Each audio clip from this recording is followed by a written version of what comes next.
Hey guys, tonight we begin with something a little raw, a little cold, and a lot uncomfortable.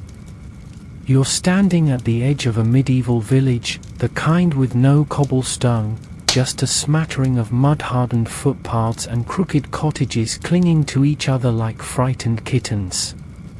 It's midwinter. Not the cute, holiday card kind with cozy sweaters and jingling bells, but the real, bone-deep freeze-your-face-off kind. You can't feel your fingers. You can't feel your toes. And spoiler alert, you probably won't survive this. But let's try anyway. So, before you get comfortable, take a moment to like the video and subscribe, but only if you genuinely enjoy what I do here.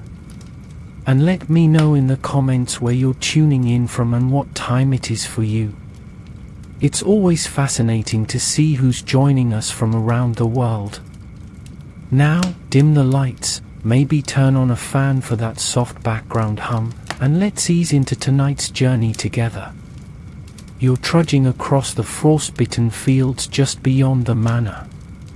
The fields are sleeping now, blanketed in a crusty snow that crackles under your feet. Your breath fogs the air, and even your shadow looks like it's trying to stay warm. Around you, not a bird sings. Not a cow moos. The animals have more sense than to move much this time of year. Approaching the village, you notice the outlines of low, thatched roof houses huddled together like gossiping old ladies. Smoke snakes from the holes in the rooftops. Chimneys are still a luxury for your class, and it stings your eyes long before it warms your face. There's a deep, earthy smell in the air. Peat smoke, damp wool, and something vaguely cabbagey. As you step closer, you see the doors aren't tightly shut but curtained with whatever cloth or hide the family could afford. A real door would be too precious. Too heavy. And drafty anyway. That's medieval irony for you.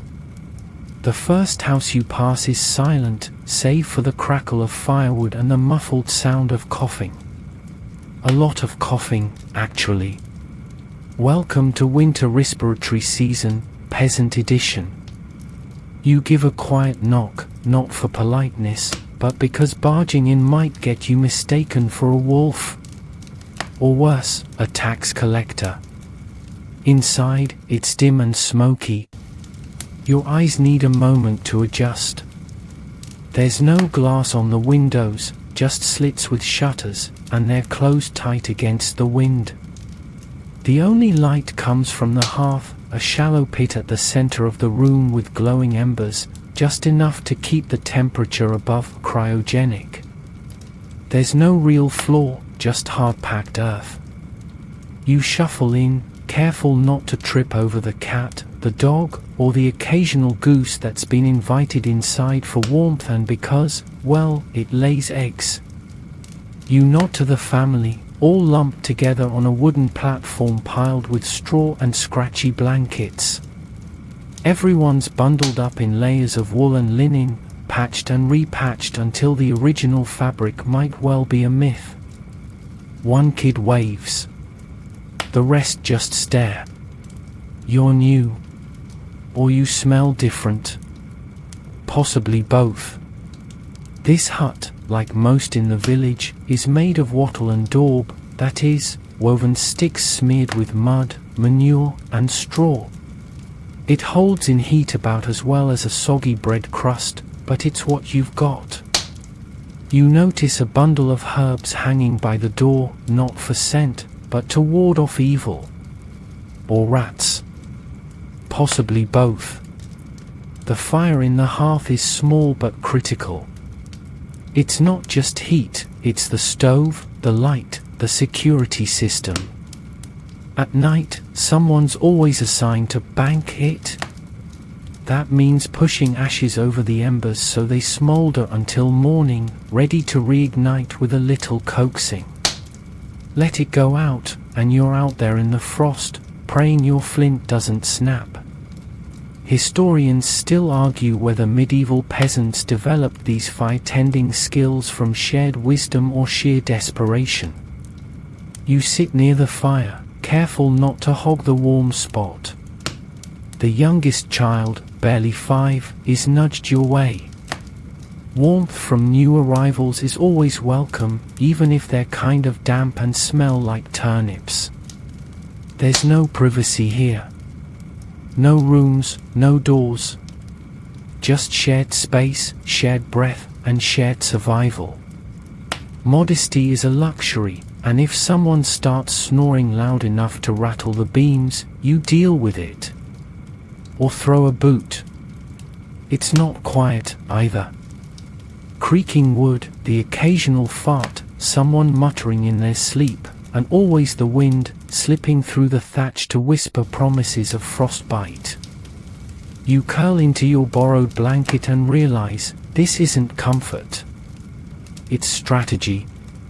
Everything about this setup, the crowding, the fire, the straw, even the animal guests, is designed to outlast the cold. But you've survived the arrival. Welcome to medieval winter life. One down, a few hundred more nights to go. You're barely dozing when someone jabs your ribs with an elbow. Not on purpose. Space is just tight. That's life in a one-room hut with half your village tucked in like socks in a drawer.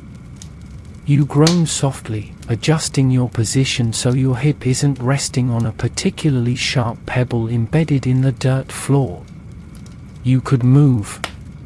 But then again, the heat pocket you've created around your body is the only thing standing between you and becoming a human popsicle. The roof creaks again. Wind slips through the thatch, finds your face, and kisses it with icy malice. Your nose protests. So do your toes. You wriggle them just to check they still work. Jury's out. Now imagine this is every night for 5 months. Welcome to winter in the age before insulation. No double glazing. No central heating. Just your wattle and daub walls, your fire pit, and whatever body heat you and your family can create. In daylight, you can see it more clearly. The walls are like a half-failed craft project, woven sticks, smeared with mud, straw, and sometimes horse dung for that extra bonding magic. It works. Mostly. But it breathes. And not in a friendly, yoga way. In a way that lets wind slither in and warmth drift out like it's trying to escape the peasant experience altogether. You stand, stretch, and immediately regret it. The warm layer of air around your body vanishes. Your joints complain. Your back feels like it was used as a plowshare in your sleep. But the sun, grey and low though it may be, is up, and that means it's time to start moving before you freeze in place. Looking around, you see the hut's layout, or rather, its utter lack of one. One space. One family. One roof. The fire pit still smoulders in the center, throwing lazy sparks and a faint glow. Above it, there's a hole in the ceiling for the smoke to escape. It's less a chimney, more an aspirational draft. The place still reeks of last night's fire, boiled onions, and everyone's collective socks. Around the edges of the room are bundles, clothes, tools, sacks of root vegetables pretending to be edible. Near the door, a cradle rocks with a slow creak. It's empty right now. The baby is wrapped and slung to the mother's back while she reheats gruel. You wish you were joking. Gruel again. It's what's for breakfast, lunch, and dinner in the dead of winter. Somewhere beneath the straw near your feet, something scuttles. Probably a rat. You both pretend not to notice each other. What really catches your eye, though, is the layering. Everyone's bundled like they're one more cloth scrap away from rolling out of the hut. Layer upon layer, linen, wool, fur, and more linen. The underlayers are scratchy. The top ones are stiff. No one moves gracefully, but that's the price of not freezing. These aren't clothes for fashion. These are clothes as survival kits. The poorest peasants wore whatever they could get: hand-me-downs, patched garments, odd bits of cloth sewn into something vaguely tunic-shaped. Bright colors. Only if you had saffron money, which you absolutely don't. You get undyed wool or muddy browns if you're lucky. And every item smells faintly of smoke, sweat, and stewed leek. There's one old man near the fire with so many layers, he looks like a walking hay bale.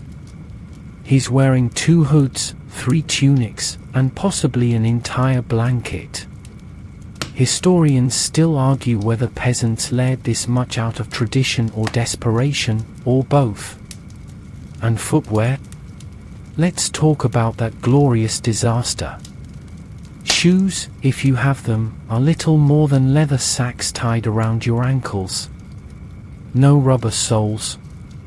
No waterproofing. Some folks just stuff straw into them for padding.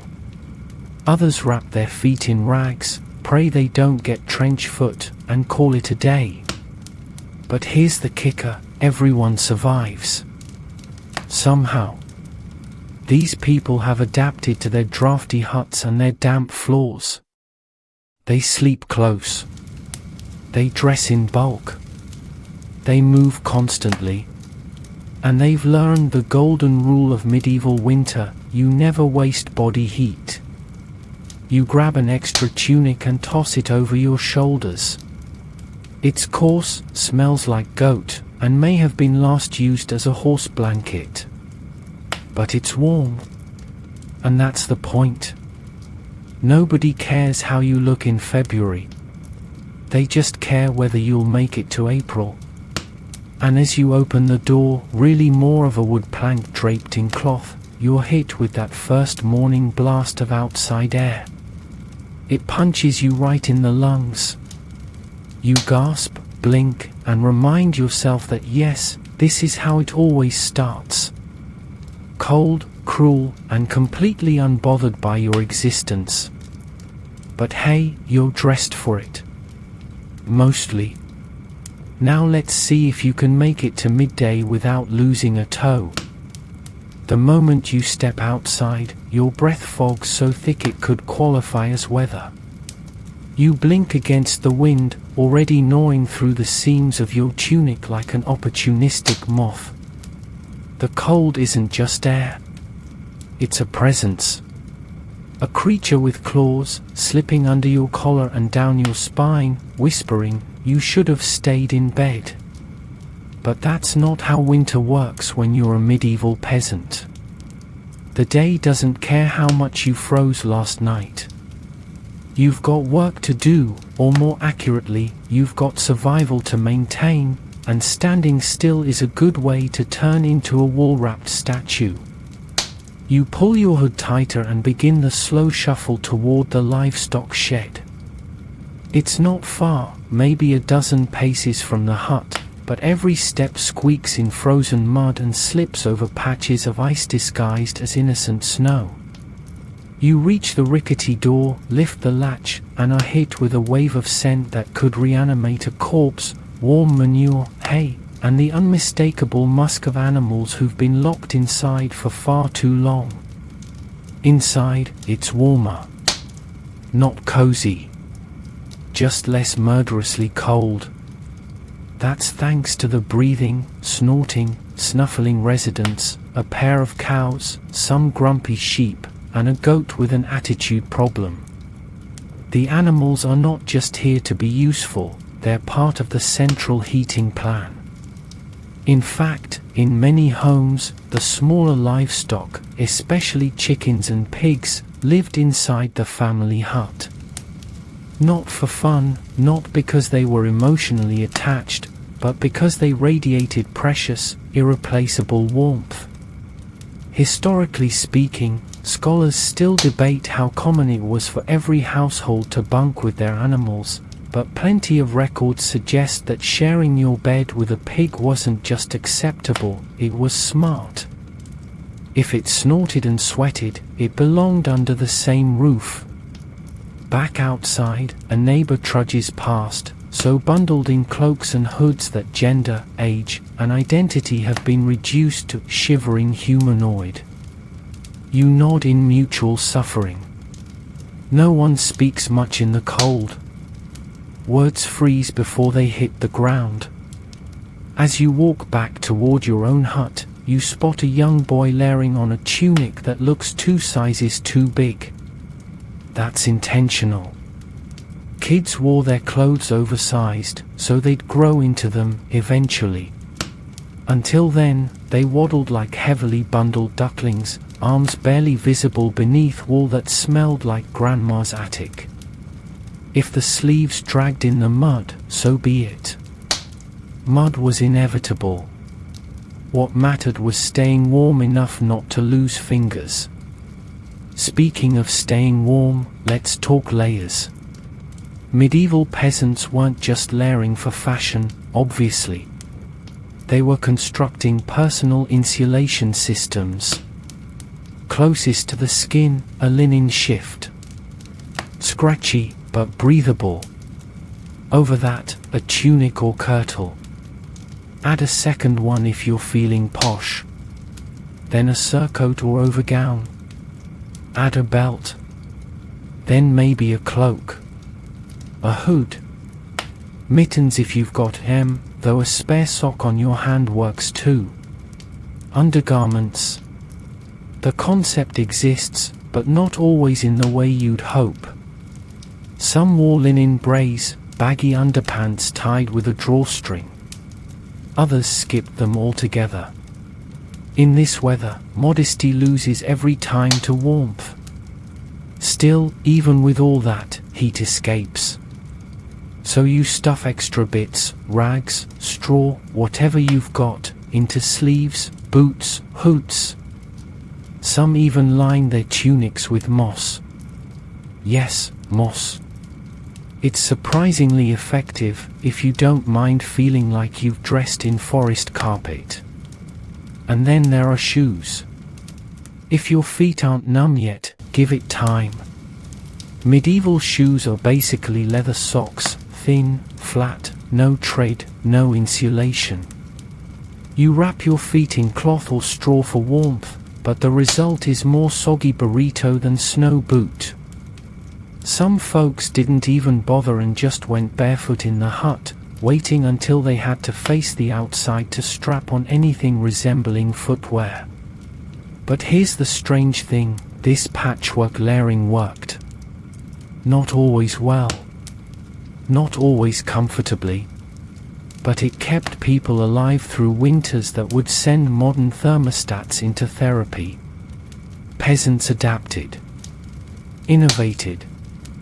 Wrapped themselves in whatever scraps, hides, or blessedly dry wool they could find. And when clothes weren't enough, movement. You chopped wood. You hauled water. You chased the goat that kept trying to break into the food stores. Anything to keep your blood moving and your toes unfrozen. Back inside the hut now, you shake off the snow and stamp your feet. The warmth, what little there is, greets you like an old, wheezy friend. Someone hands you a clay mug of something hot. You sip. It's gruel. Still. But warm is warm. You sit by the hearth again, steam rising from your shoulders. Around you, others peel back their outer layers, revealing damp linen beneath. Someone sneezes. Someone else mutters about a hole in the roof. Life goes on. You look down at your bundled self, hood, tunics, leggings, moss-stuffed shoes, and grin. You look like a walking laundry line. But you're not shivering anymore. You're layered. You're alive. You're a medieval peasant in January. And against the odds, you're winning. The fire crackles lazily, throwing shadows against the wattle walls like some kind of medieval puppet show, featuring smoke, ash, and that one ceiling spider who's clearly been lifting weights. You nudge the embers with a charred stick, careful not to let the flame die. Letting the fire go out in the middle of a January night isn't just annoying. It's criminal negligence against your own toes. In fact, managing the hearth is an entire strategy, equal parts art, science, and desperate luck. This isn't some cheery stone fireplace with a mantle and a festive garland. It's a sunken pit, blackened with soot, flanked by greasy pots, and surrounded by everyone's hopes of not becoming icicles by morning. You toss another log on, which sounds simpler than it is. First off, logs don't just grow themselves split and stacked. Someone chopped that wood. Probably you. Possibly yesterday. Definitely while shivering. Wood had to be gathered, dried, and stored in a way that kept it from turning into a soggy disappointment. You can't just drag a branch off a tree and expect it to burst into flames. That's Hollywood, not history. Good dry firewood is currency. And not just for heat. It cooks your food, boils your water, and makes light after the sun gives up at 4 p.m. That's why it's protected like treasure. Kids aren't allowed to play with it. Strangers don't touch it. And if someone wastes a log, well, they'd better sleep close to the door, where the draft can express everyone's feelings. The fire must be banked each night. That means gently covering the glowing coals with ash, forming a sort of thermal blanket that smothers flames but lets heat simmer. In the morning, you uncover the coals and, if the fire spirits smile, you'll get a small flame going again. If they don't, it's back to flint and steel. Ah yes, flint and steel. Technically a fire starter, practically a slow descent into madness. You strike metal against flint, praying for a spark. Then you coax it onto dry tinder, shavings, straw, or your last nerve, and blow gently like you're trying to flirt with it. If it catches, you're a hero. If not, you swear, stomp your foot, and consider moving south forever. Historically, this firekeeping wasn't just practical, it was sacred. Fire was life, protection, and power. In many villages, communal fires were kept going day and night, and one household might guard the flame for the whole community. And yes, historians still argue whether this tradition was more about logistics or superstition. You glance up at the soot-coated ceiling. There's no chimney, just a smoke hole. The smoke curls lazily before heading upward, making its leisurely escape through the thatch. That is, if it doesn't get bored and hang around your lungs first. Medieval homes were smoky. So smoky, in fact, that they probably caused more lung damage than dragon fire. People just accepted it. If your hut didn't smell like a campfire inside a wall closet, were you even living? Still, the hearth was the heart of the house. It wasn't just for cooking or warming your behind. It was where you ate, talked, mended things, told stories, and sometimes just sat silently staring into the coals, because what else are you going to do when it's dark, freezing, and the only entertainment is your uncle's snoring? And let's not forget, the hearth doubled as your oven. A metal pot hung above the fire or sat nestled in the embers. Bread could be baked in a Dutch oven if you were lucky. Otherwise, it was flatbreads or porridge, stirred with a stick that had seen things no spoon should. But the fire isn't perfect. You still have to deal with sparks jumping at you like aggressive fleas. And then there's the ever-present threat of burning down your entire house. Because that thatch roof above you? Highly flammable. The walls? Dry sticks and poo. You knock over one flaming log and suddenly your cozy winter hut is the world's saddest bonfire. So precautions are taken. A fire rake sits nearby. Water's kept in pots, though often frozen in the morning. And nobody swings a cloak too close to the flame. That lesson's been learned. Usually the hard way. You shift closer to the fire again, letting it kiss your shins with its heat. Your tunic steams a little where snow had melted. Around you, others stir. A woman adds dried dung to the flames. Not a joke. Dried cow dung burns hot and long, and when wood's scarce, it's the next best thing. Smells like exactly what it is. But it keeps the frost from conquering your bones. The warmth seeps into your fingers. You flex them. They're pink again. That's a win. Outside, the wind howls against the walls. But here, by the fire, you feel almost human again. The flames dance. The wood hisses. And despite the smoke, the cracks in the walls, and the fact that you're sitting 2 feet from a goat, you realize something. This fire isn't just heat. It's hope. You sit cross-legged by the hearth, lulled by the hypnotic glow of embers. It's dark outside, darker than your thoughts after eating spoiled turnip stew. The kind of darkness that feels thick, like if you stepped out, you'd be swallowed whole and politely digested by the void. Candles. Don't even think about them.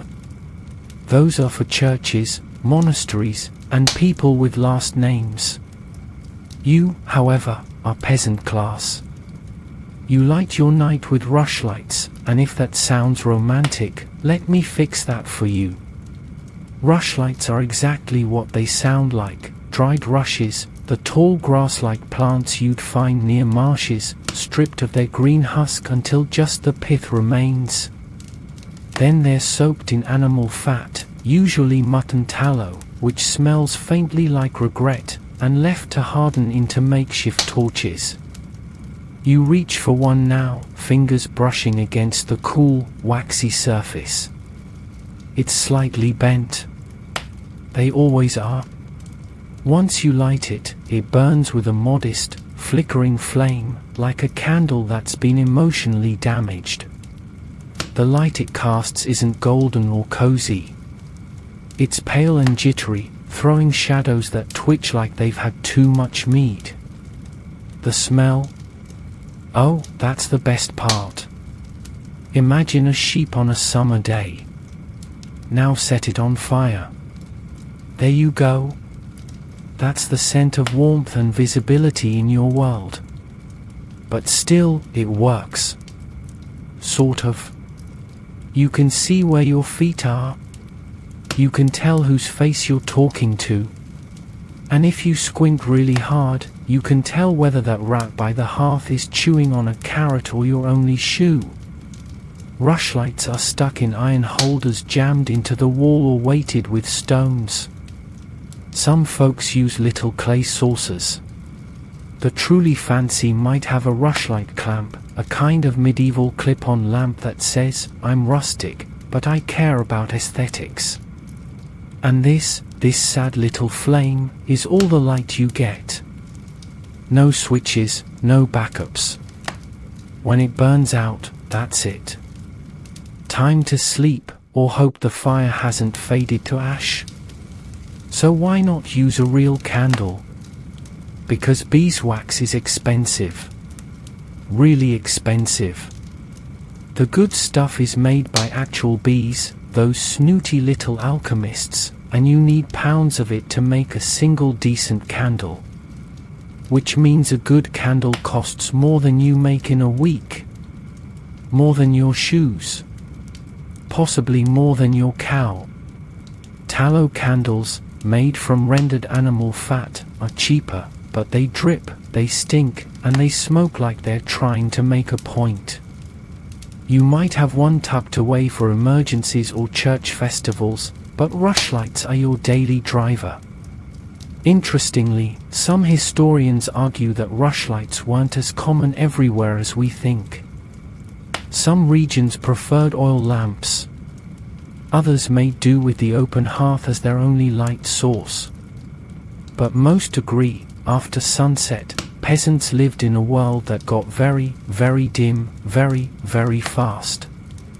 You adjust the rushlight a little, keeping it upright so the flame doesn't sputter out. It hisses in reply. You're not entirely sure why, but it does. And now you're back in your seat, watching it flicker, the room painted in swaying gold and ash-grey shadows. Around you, others are settling in for the night. A mother braids her daughter's hair by firelight. A father sharpens a blade, more for farming than defense. A boy rolls up wool to use as a pillow. All bathed in that same trembling light, like a painting where the artist ran out of paint halfway through. You notice something curious now. Without bright lights, your ears start picking up everything. The scrape of wood. The shift of bodies on straw. The low, sleepy mumble of someone whispering a prayer. The pop of sap in firewood, like tiny bursts of punctuation in an otherwise breathless story.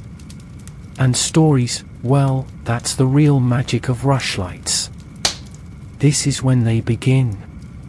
The tall tales. The family legends. The ones that start with, back when the frost giants walked the hills, and end with, and that's why we never plant turnips under a full moon.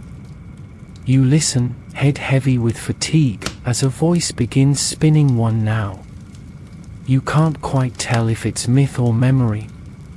Probably both. They usually are. Someone claims to have seen will-o'-the-wisps last week, dancing near the edge of the woods. Another swears a neighbor's cow gave birth to a calf with a star-shaped mark. And somewhere in the corner, an old woman mutters about Saint Bridget keeping her hands warm by praying on coals. You don't need TV. You have rumors, saints, and sleep-deprived hallucinations. But eventually, even the best rushlight stutters. The fat runs out. The flame shrinks to a gasp. And just like that, it's gone. The darkness returns like a blanket, heavy and absolute. You lie back onto your straw bed, your body wrapped in wool and hope. The fire's still glowing faintly. Just enough to keep the room from surrendering to the freeze entirely. And you close your eyes, grateful for that little rushlight, stinky, flickery, moody thing that it was. Because out here, on the longest cold nights, even the smallest flame can feel like a miracle. Midnight doesn't come with fanfare. It just slides in silently, like a thief with cold fingers and a mean streak. The hut is dark now. Not cozy dark, but absolute. You could wave your hand an inch from your face and not see a thing. You could whisper and feel the sound go nowhere. The fire's embers glow faintly, the last heartbeat of the day. And that's when the rustling starts. Not dramatic rustling, just bodies shifting, straw creaking, the occasional cough from someone who's either got a winter cold or is allergic to their bedmate's feet. You blink. You were asleep. Sort of. Maybe. It's hard to tell, because this isn't a modern 8-hour Netflix-induced coma. This is segmented sleep. Two chunks, separated by a very cold, very awake intermission. It's what historians call first sleep and second sleep. Medieval people often didn't sleep through the night. You'd go to bed early, wake up after 4 hours, and stay awake for 1 or 2, then sleep again until dawn. Why? Because your body and your heart have no idea what normal sleep hygiene is. You wake up because it's cold, or because someone moved, or because the cow snorted too loud, or because it's just what everyone did. You sit up, shoulders wrapped in a blanket that's more whole than cloth. Around you, others are awake too. Quietly. Not talking much. Just existing in that liminal zone between night and more night. One man pokes at the fire, trying to coax a little warmth from it. Someone else wanders outside to relieve themselves, and you wish them luck, because it's 2 degrees and their shoes probably have holes. Inside, the hut sighs. That's the best way to describe it. It breathes. Walls pop with settling wood. A distant owl hoots. The baby, thankfully, doesn't cry. Everyone shifts and rustles and waits for sleep to take another pass through the room. You lie back down, curling tighter. But now you're listening. Really listening. The night is full of subtle sounds. A distant dog barking. Wind whispering through cracks. Something tiny nibbling near the food sack. That's not good. You hope it's not another rat. Last week someone woke up to one on their chest. Still not over it. In this middle of the night moment, strange things happen. People pray. Not loud, dramatic prayers, just murmurs. A soft Hail Mary. A whispered plea to Saint Nicholas, patron of chill-inducing weather and lost things, like warmth and patience. Others work. Not with hammers and saws, but with thread and thought. A woman nearby is weaving cord. Her hands know the motions even in darkness. Some folks mend clothes or count out beans. It's a strange little pocket of activity before the cold wins again and drags everyone back to unconsciousness. Some even get a little romantic. That's right. Midnight was often the time couples found a rare moment of privacy.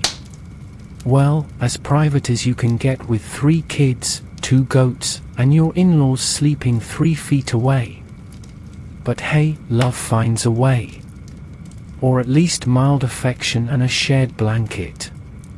And here's a fun fact, historians still argue whether segmented sleep was biologically natural or culturally trained. Was it a consequence of early bedtimes and lack of light? Or was it how humans are meant to sleep, when not distracted by LED screens and double shifts? You don't know. You just know your back hurts and your feet are cold.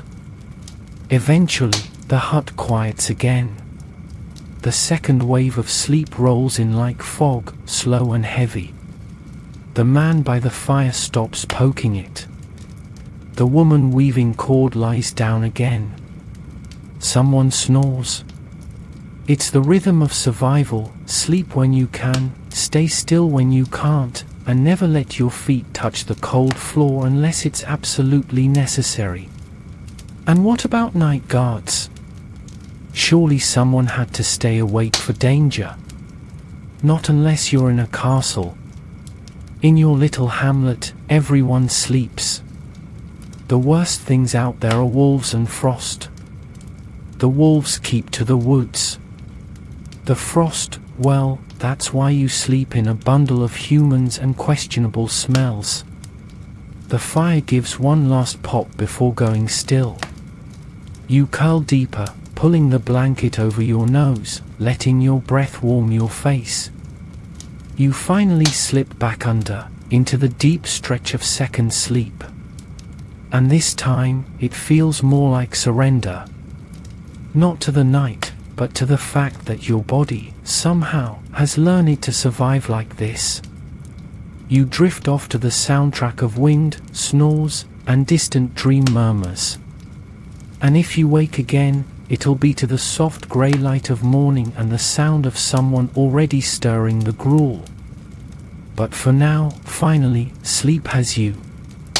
Dawn creeps in like an apologetic thief, slipping grey light under the doorframe and through the cracks in the shutters. It doesn't flood the room, it seeps. A dull glow that barely separates floor from wall, person from blanket, child from goat. You wake up slowly, the cold pressing against your cheeks like a wet cloth someone forgot to warm. You're in a nest of bodies. Not just family, but everyone who counts as household, including animals and at least one relative you still think might be part mole. You're not sure where your limbs end and someone else's begin. It's not gross, it's just logistics. Heat rises. People produce heat. And medieval peasant logic says, if it shivers, pile it in. Your back is pressed against your cousin's spine. A toddler sleeps on your arm. The dog has claimed your legs. Somewhere under the covers, a chicken clucks indignantly, probably annoyed you're still breathing on her. No one talks. Everyone just breathes, foggy clouds wafting into the cold air, visible proof that you're still alive. Getting up is an ordeal. You don't leap out of bed, you extricate yourself like a slow-motion escape artist, peeling back layers of wool, woven straw, and someone's elbow. As you rise, the air hits you. It's colder than any reasonable air should be. You shudder and instantly regret moving. But there's work to be done. Always. The bed is a platform. Wood, maybe stone. Covered in straw that's seen better decades. Blankets aren't fluffy duvets, they're rough wool, patched skins, and whatever thick fabric could be spared. Some are cloaks reused for sleeping. Others are sacks sewn into squares. Quilts exist, but they're rare, stitched from scraps and pride and passed down like family secrets. If you're lucky, you've got something resembling a pillow. If not, you bunch up a tunic and call it luxury. And don't think for a second that you have your own bed. Unless you're old, sick, or noble, you share. Parents, kids, siblings, all squished together like turnip mash. It's the medieval way. Privacy's not a thing. If you want solitude, go stare at the pig pen and ponder your choices. But back to the real MVP of medieval winter nights, the blanket. These aren't just covers. They're layered survival tools. Families used multiple types, coarse wool over linen, fur-lined cloaks atop straw padding. Some even stuffed bedding with feathers, moss, or dry leaves. You do what you must. One woman in a neighboring village famously used dried nettles.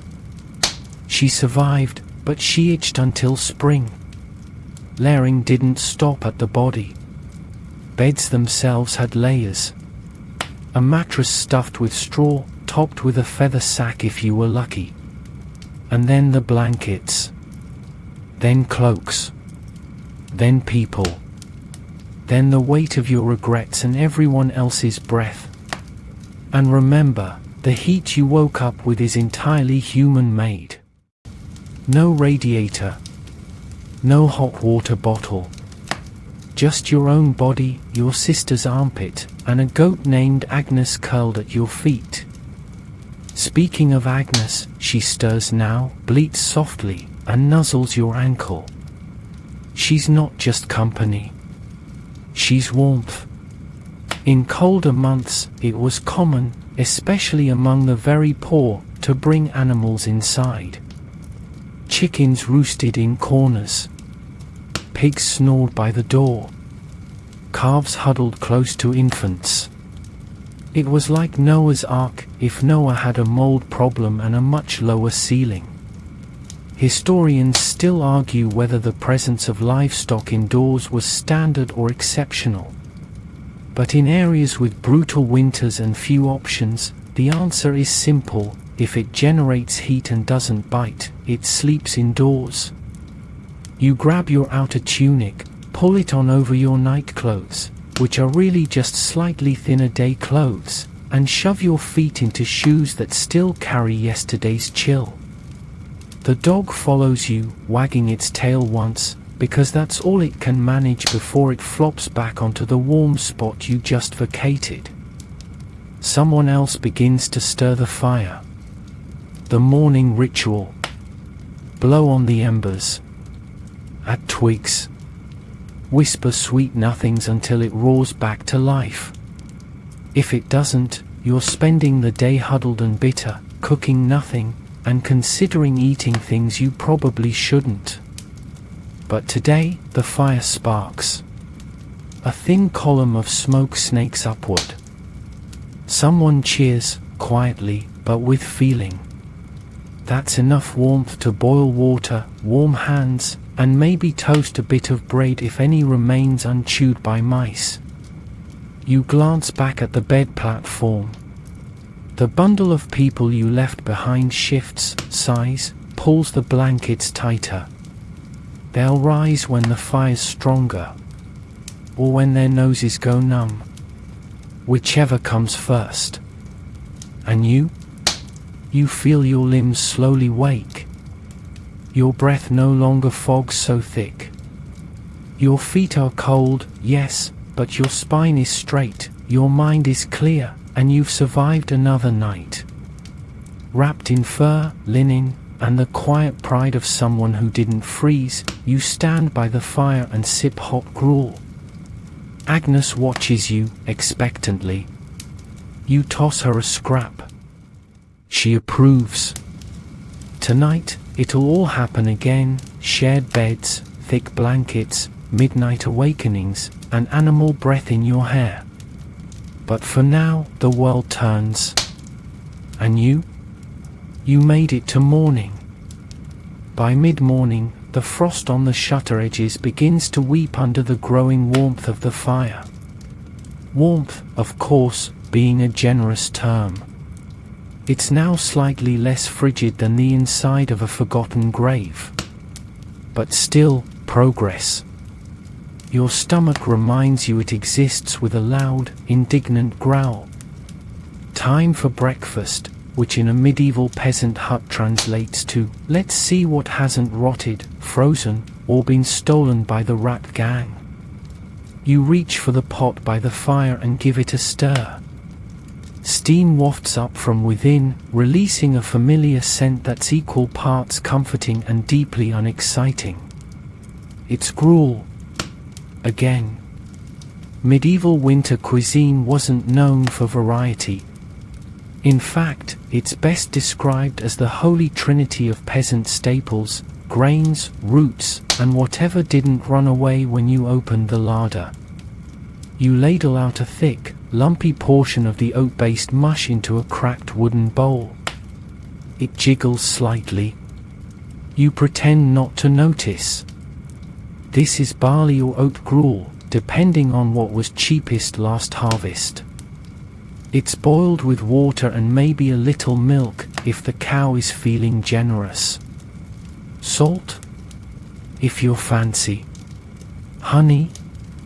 Only if you're friends with the beekeeper and willing to trade secrets or sheep.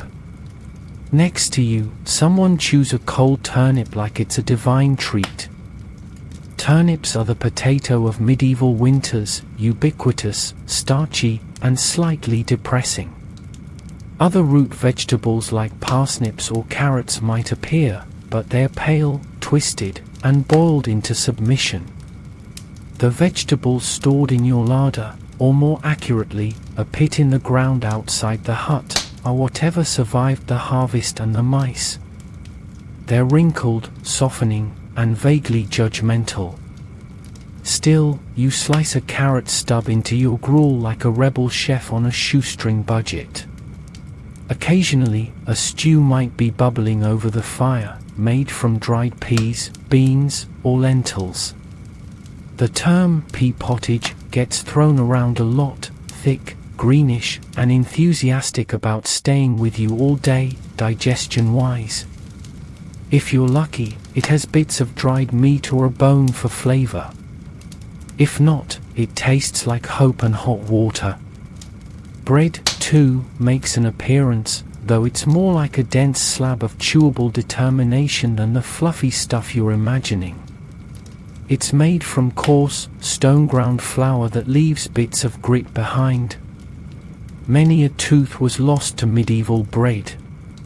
Dentists weren't a thing, but mashable food was.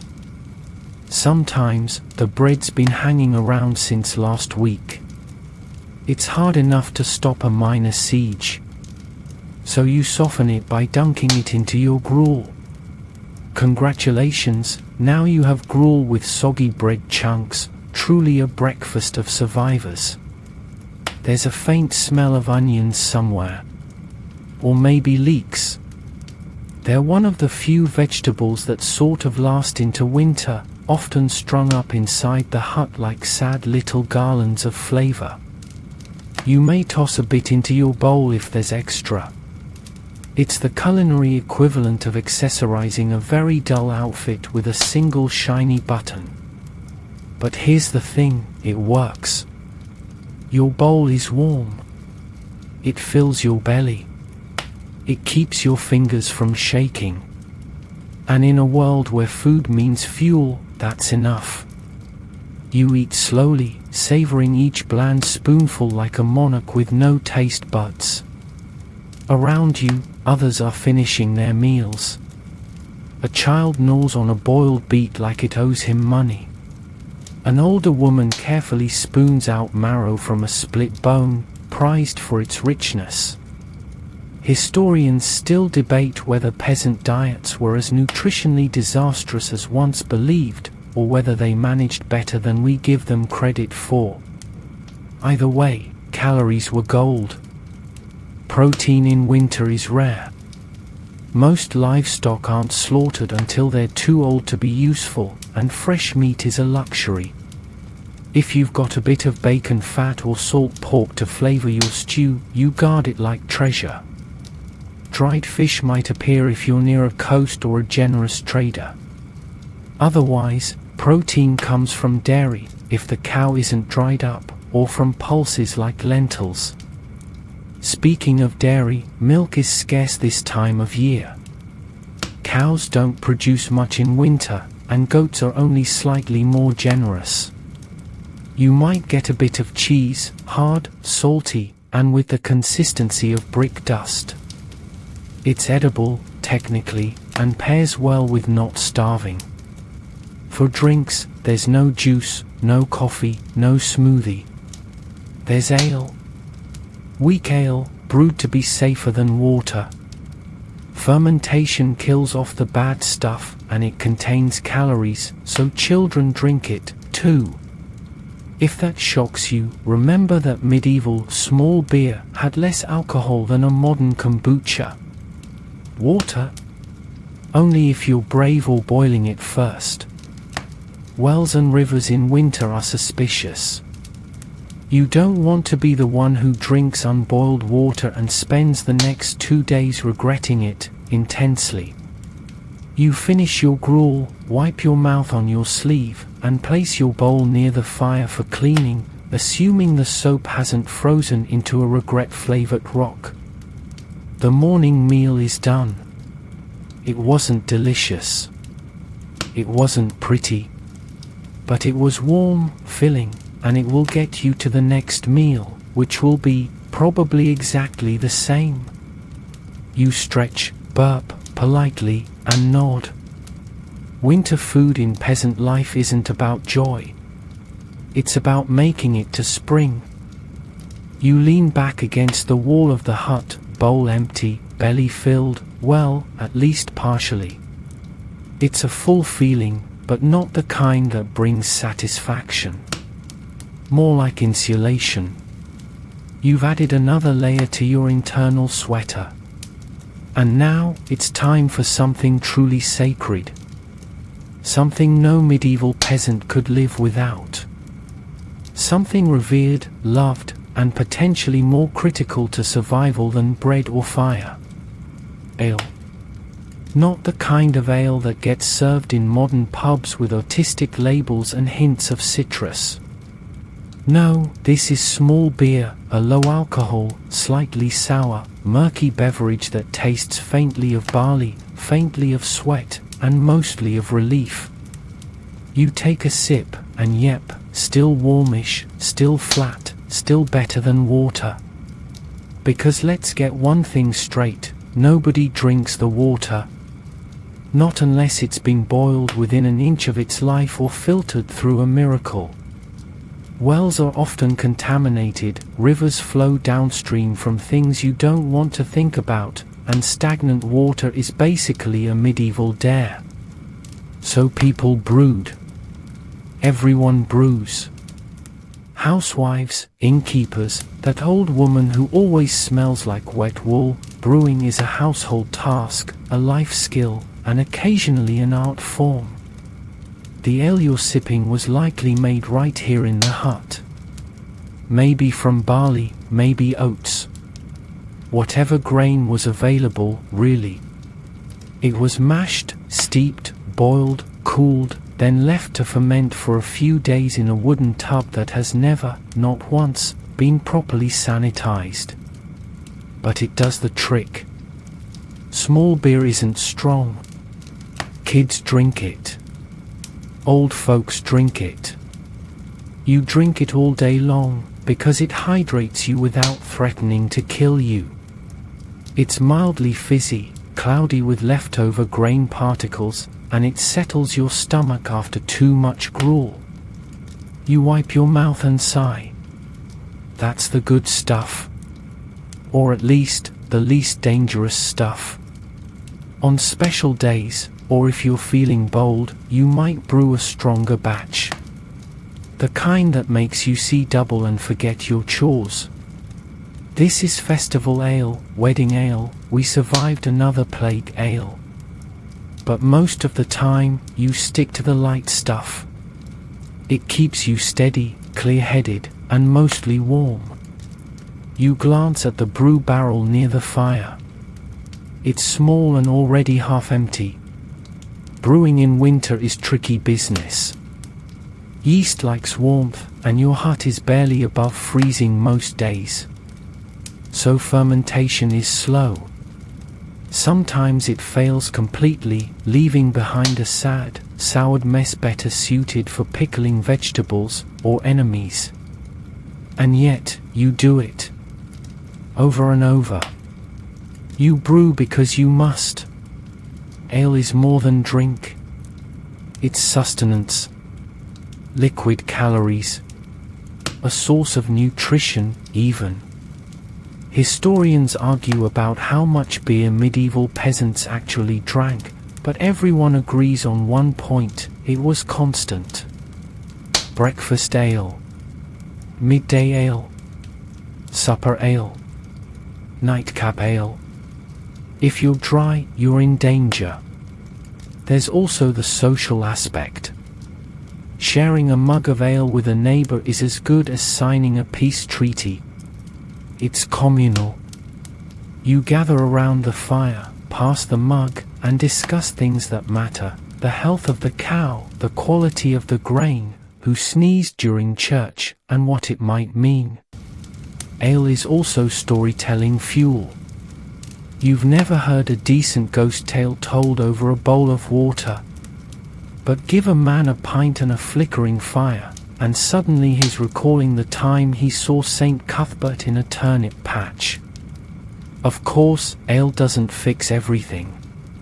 It can't grow grain in frozen fields. It can't unchop wood. and it can't stop that one neighbor from singing tunelessly every time he drinks too much. But it makes winter tolerable. You finish your mug and set it aside, already hoping there's enough left for evening. The fire crackles beside you, and your breath fogs the air in soft little bursts. The world is still grey and cold and full of things that might go wrong. But right now, you're warm inside. Not just from the ale, but from the routine, the ritual, the fact that even in the dead of winter, you've got something to sip, something to share, something that reminds you you're not doing this alone. Because in a world where the nights are long, the work is hard, and the water might betray you, ale is more than a drink. It's survival, fermented, poured, and passed hand to hand. The afternoon drags like a tired mule. Outside, the wind has taken on that special medieval quality, so cold it feels like it's got a personal grudge against your face. You've done the chores that can be done without risking your extremities, fetched some wood, scraped ice off the food pit lid, and shooed the goats away from the cabbage sack. Now you're back inside, huddled in the hut, slowly realizing that the long winter night is coming again, and so is the cabin fever. Let's be honest, you like your family. You also spend every waking and sleeping moment with them in a single room that smells like socks, soup, and sheep. That kind of closeness starts to rub, literally and emotionally. You can only pretend to be fascinated by your brother's attempts to carve a spoon for so long before your eye starts to twitch. But you can't leave. There's nowhere to go. The fields are frozen, the woods are dark, and your neighbor's house is just as cold, cramped, and grumpy as yours. So here you are, trapped in a hut with 7 people, 1 dog, 2 chickens, and the slow realization that someone has stolen your seat by the fire. You sit down anyway, awkwardly wedged between a sack of potatoes and your uncle's knee. He nods, says nothing. The silence is heavy, broken only by the rhythmic clack of someone spinning wool with a drop spindle and the occasional passive-aggressive sigh from your cousin, who definitely thinks you're in her spot. It's moments like these when cabin fever sets in, the slow, simmering madness of being confined for too long with too many smells and not enough distractions. You start noticing things. The way your sister hums off-key. The way the dog stares into the corner like it knows something. The way the wind howls through the same spot in the wall every 5 minutes like a ghost trying to join the conversation. You try to stay busy. Some families weave baskets or repair tools. Others prepare yarn for spring weaving or twist straw into mats.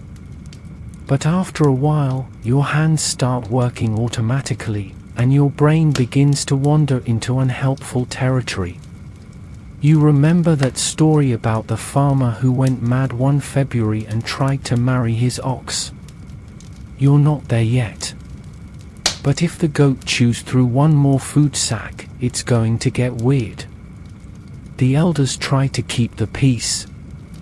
They tell stories, sing songs, or assign chores that are really just distractions in disguise. Go check the root vegetables, they say. As if the carrots are going to start a rebellion. But you go, because staring at wrinkled turnips is still better than listening to your little brother recite the same knock-knock joke he invented 2 weeks ago. Spoiler, it doesn't have a punchline. It's just the word goat over and over. Some folks claim winter is peaceful, that it offers rest. That's hilarious. Winter is a social experiment. It's you, your kin, and a structure made of mud and prayer, testing how long you can stay sane without sunlight or space. And yet, it's also where some of the best bonding happens. Not the sentimental kind, though there's a bit of that, but the slow, shared kind. You know the rhythm of everyone's breath. You can tell who's about to sneeze. You instinctively pass the wooden comb when someone reaches for their hair. Historians debate how common family cohesion was in peasant households, especially under the stress of winter. Some argue that communal living built resilience and cooperation. Others suggest it bred tension and led to the occasional accidental spill of stew on someone's lap. Probably both. Let's be honest. You reach for your spindle and start twisting wool. Not because you're excited about yarn, but because it gives your hands something to do while your brain tries to remember what sunshine feels like. The dog shifts, rests its head on your foot. You don't move. It's the warmest thing that's happened all day. Eventually, someone speaks. Remember that winter when the snow came up to the eaves? Everyone groans. And the roof collapsed on old Peter's outhouse. Now there's laughter. Real laughter. Not because it was funny then, Peter broke his arm, but because memory smooths out the sharp edges. Stories are your escape hatch. Tales of winters worse than this one. Of neighbors who did something stupider than what you're currently enduring. Of miracles, pranks, and the year someone tried to ski on washboards and broke 3 ribs. You laugh. You roll your eyes. You survive. Outside, the sky darkens. The fire is stoked. The pot is filled. Someone tosses in another onion and a splash of ale. It won't be gourmet, but it'll be hot. And as the wind rattles the walls and the smoke curls upward into the thatch, you look around at your fellow inmates, family, and realize that even with the bickering, the noise, and the ever-present smell of damp wool, you're lucky. Because cabin fever might be maddening, but it's also company. And in the deep heart of winter, that might be the only warmth that really matters. Evening again. The fire is lively now, throwing jittery shadows across the low ceiling like it's trying to reenact a dramatic play with nothing but flickers and smoke. The stew pot bubbles lazily, sending out thick, savory waves of turnip-scented steam. And at your feet, because where else would they be, are the animals. Yes, the animals. Your unofficial housemates. Your livestock-turned heating system. Your forever foot warmers. You reach down and scratch the dog behind the ears. It thumps its tail once, then goes back to pretending it isn't fully occupying the best spot by the hearth. Right beside it, 2 chickens roost quietly in the corner. They're not there for fun. It's survival. Outside, it's too cold for feathers and feet that aren't wrapped in socks. Inside, it's still cold, but at least there's a fire and a group body heat strategy. Plus, they lay eggs, sometimes, so they've earned their place by the wall. Then there's the pig. She's lying near the door, snoring like an old man with sinus issues. You named her Maud. She doesn't respond to it. She responds to scraps and mild flattery, and that's good enough. You'd think living with animals would be disgusting. And, yes, it is. There's hair. There's occasional poop. There's the sound of chewing at ungodly hours. But mostly, you stop noticing. Because these animals are part of your winter toolkit. Warmth machines with personalities and hooves. They were brought inside not out of affection but necessity. When the temperature plummets, livestock left outside can freeze. Or get sick. Or just waste precious energy trying to stay warm.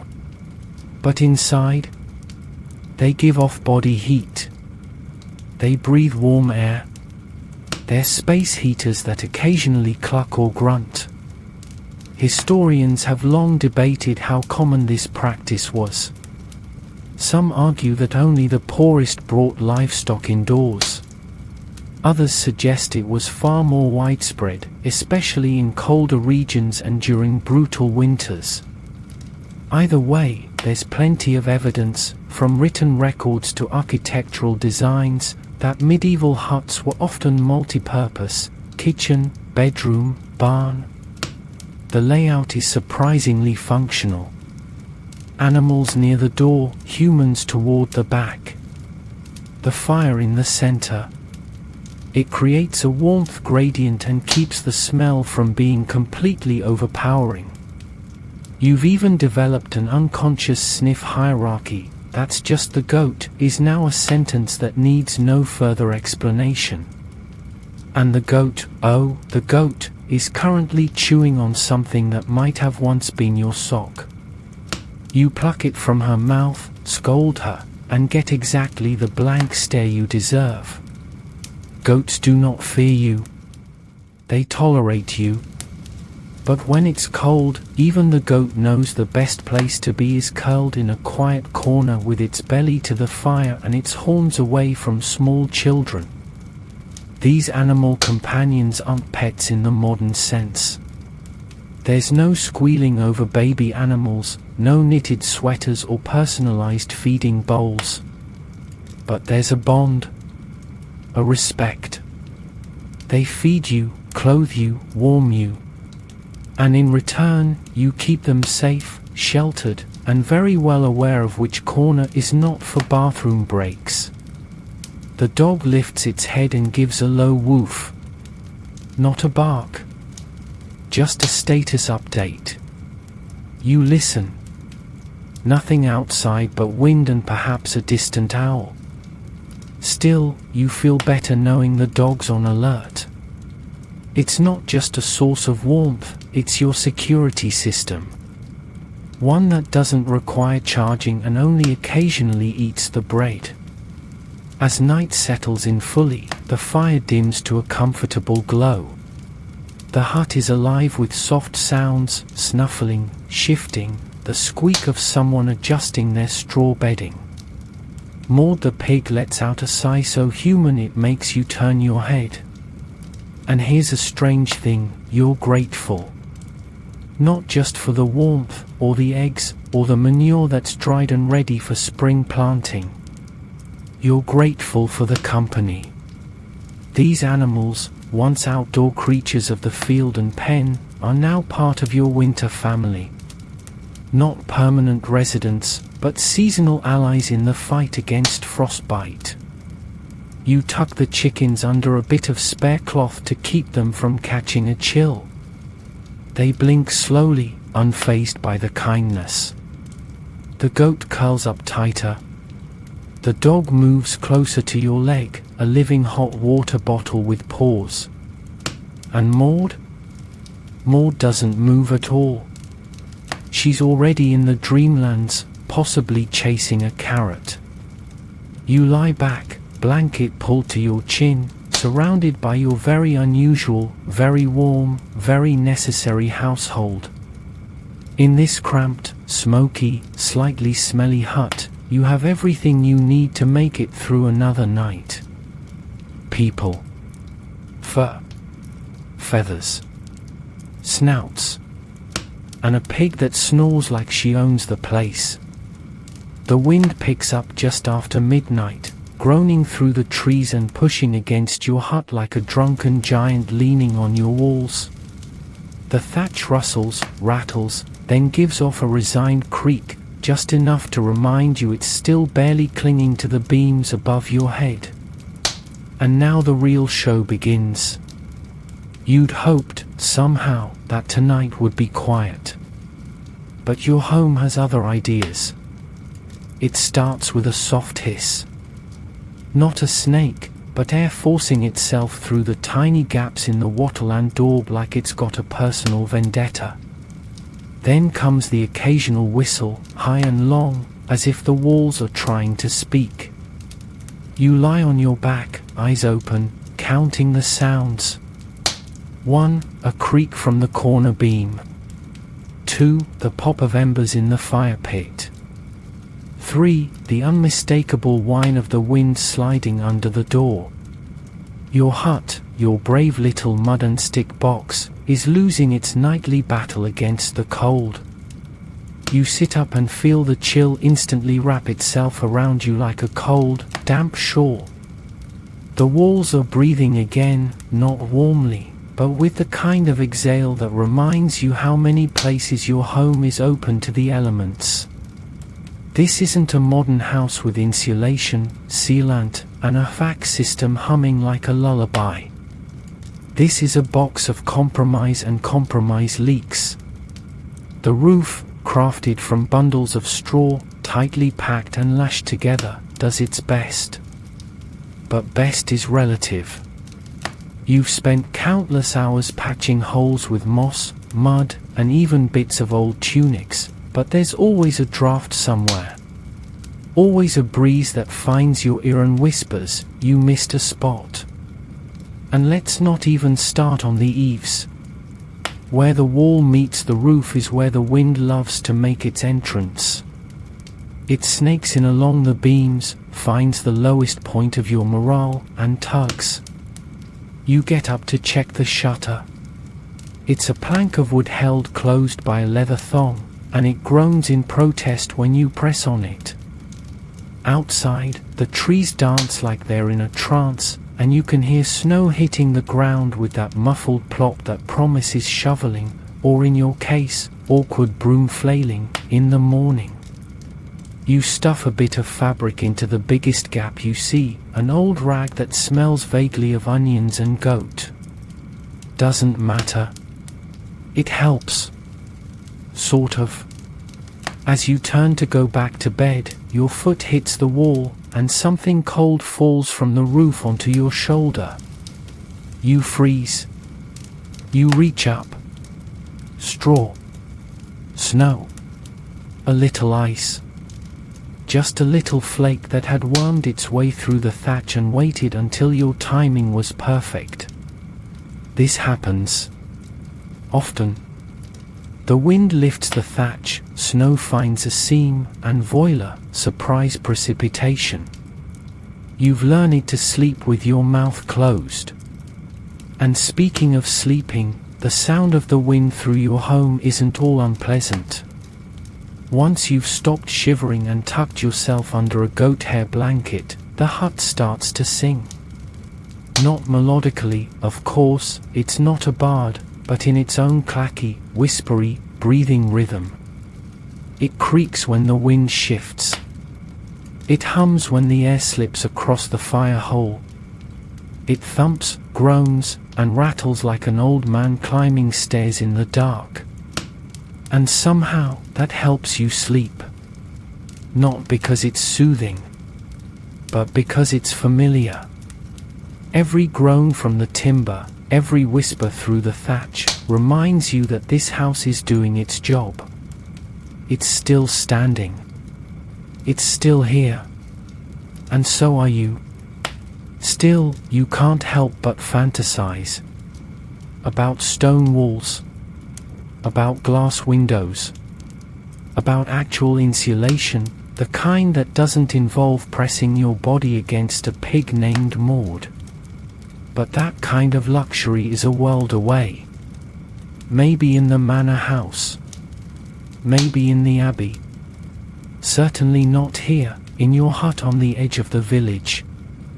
Some monks write about the stillness of winter, how silence draws them closer to God.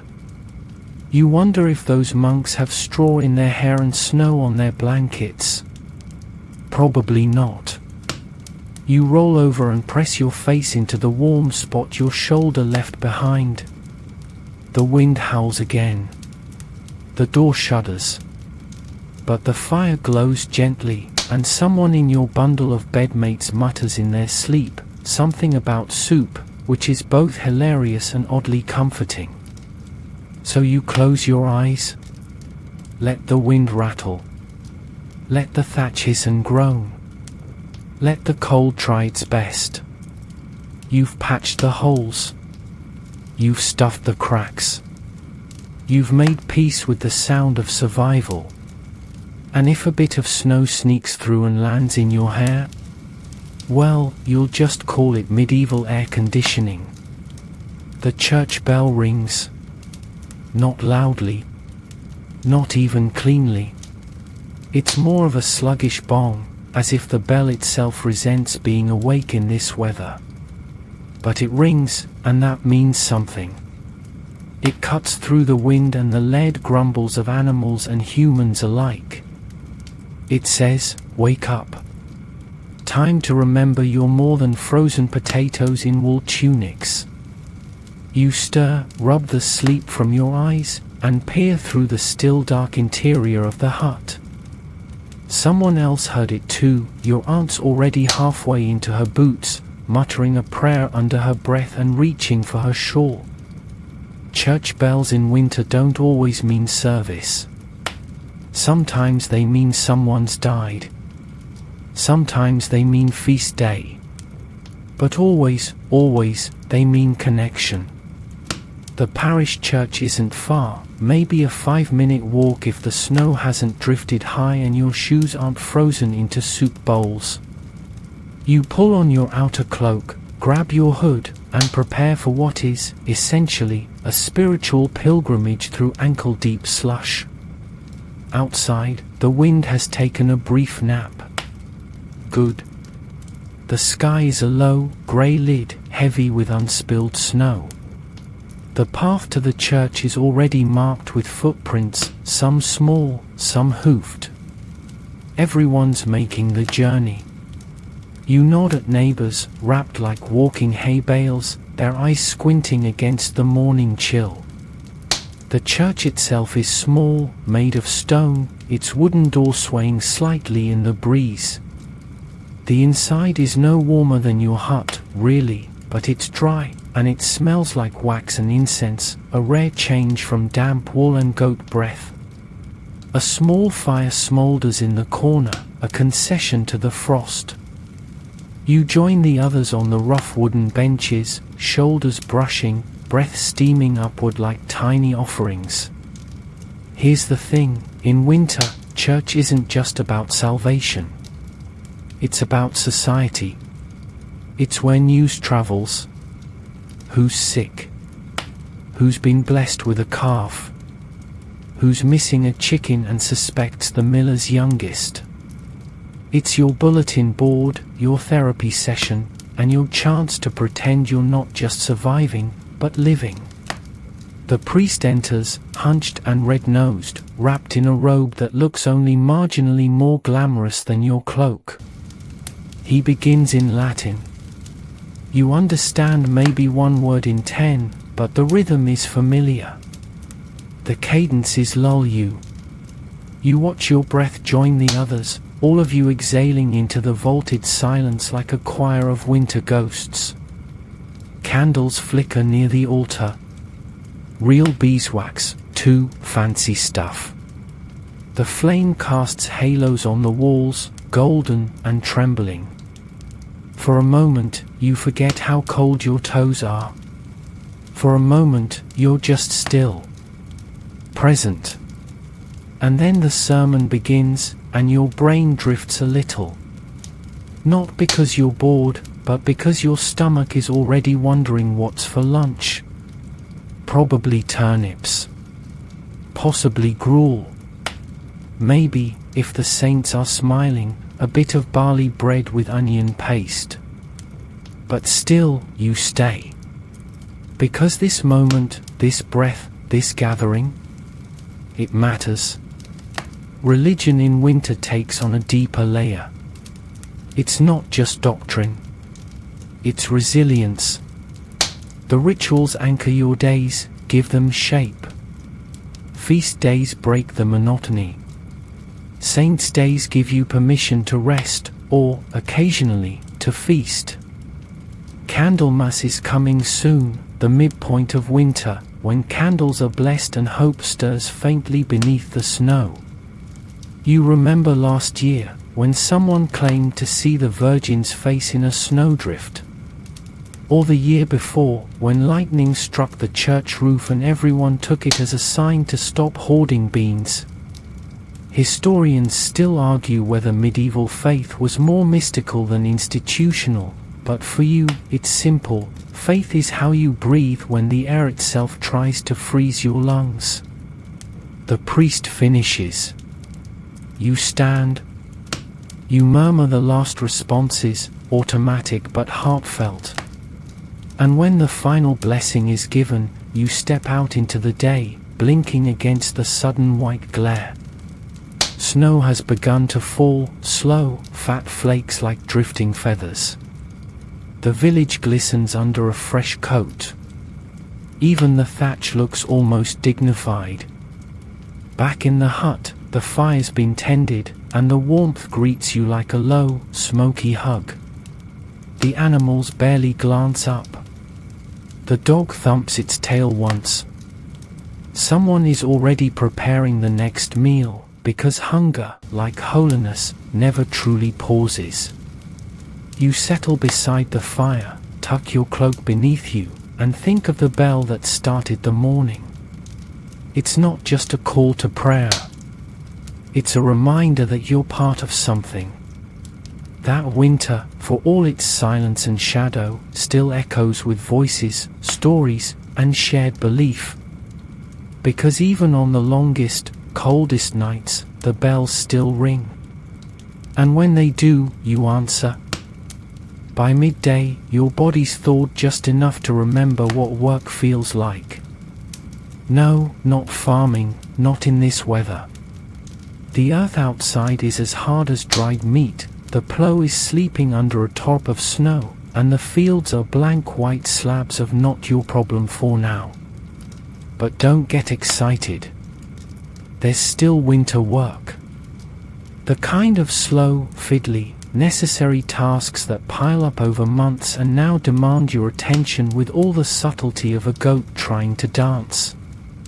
You start by checking the tools. Axes, hoes, scythes. Anything metal has been dragged inside to keep from rusting, and now you run your fingers over the blades, testing for dullness. One by one, they get a turn with the whetstone. It's rhythmic, soothing almost. Scrape, turn, test. Scrape, turn, test. The sound blends with the crackle of the fire and the soft thud of someone weaving in the corner. That someone is your aunt, her hands flying through a pile of nettle fibers. Not wool. Wool is valuable, meant for clothes and warmth. But nettle? Free, tough, and surprisingly useful. She's spinning it into thread to reinforce sacks and sew patches on winter tunics that are falling apart from overuse and goat nibbles. Textile work in winter is everywhere. Women, and sometimes men, sit with drop spindles and carding combs, fingers raw but practiced. It's not glamorous. It's not fast. But every thread spun now is one less panic later when someone rips a seam or needs a new foot wrapping. And then there's mending. You grab your own tunic and sit by the fire, needle in hand, trying not to stab yourself while patching the elbow for the 4th time this month. Some parts of it are more thread than original fabric, but it still holds warmth. That's all that matters. Children are at work too. Well, work is generous. They're making kindling, practicing braiding straw into makeshift mats, and occasionally being told to stop feeding the pig their sock. Everyone contributes, even if the contribution is more noise than productivity. You check the traps next. Not outside, those are frozen. But the ones inside, near the grain sack and under the bedding. Winter brings more than frost. It brings rats. Bold, hungry, ambitious rats that chew through sacks and occasionally stare at you like they've got opinions. The traps are simple: wooden boards, bits of cheese or fat, and hopes wrapped in string. You find 2 sprung. One has a rat. You dispose of it outside quickly, no point upsetting Maud the pig. She's sensitive. The other trap was tripped by an overly ambitious chicken. She's fine, but now deeply offended. Back inside, the air's thicker with smoke now. Not choking, but present. The fire's burning greenish logs today, still a bit damp. They hiss and pop, but heat is heat. You open the roof vent slightly and hope the breeze doesn't undo your fire-making efforts. You glance over at the boy next to you, his tongue poking out of his mouth as he whittles a block of wood. He's trying to make a toy, a little pig, to replace the one the real pig broke last week in a tragic sitting accident. It's ugly. It's lopsided. It's wonderful. Winter is for making things, even badly. Above your head, bundles of herbs hang drying, not for flavor, but for medicine. Thyme for coughs. Mugwort for bad dreams. Sage for nearly everything. You pluck a sprig and toss it into the fire, just to smell something that isn't damp straw or old cabbage. It's a small joy. And in winter, small joys are everything. Outside, the snow has thickened. The light through the shutters turns silver and dull. You can hear someone chopping wood in the distance, steady, rhythmic thuds. They'll haul it back bundled on their back, snow clinging to their boots, cheeks red from the wind. And when they come in, you'll scoot over and make room by the fire. Because winter work never truly ends. It just shifts. It moves from the fields to the hands. From sowing seeds to sewing tunics. From harvesting grain to harvesting patience. Historians sometimes overlook these domestic labors, the quiet, repetitive actions that fill the hours and hold life together. But here in your hut, surrounded by frayed fabric, dull blades, and the faint smell of drying onions, it's clear this is the work that gets you through. You put down your needle. Stretch your back. The fire's still going. The room's still humming. The tools are sharper. The rat's been evicted. And your tunic, almost wearable again. The evening wind returns, curling around the corners of the hut like a stray cat with freezing claws. You wrap your cloak tighter, already dreading what the night will bring. Not just cold. Not just the relentless draft that sneaks in no matter how many rags you've stuffed into the walls.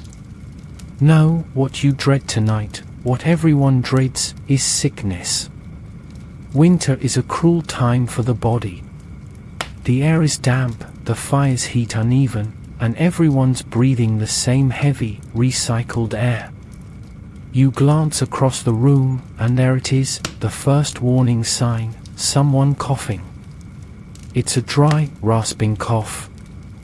The kind that starts low and grows louder over days.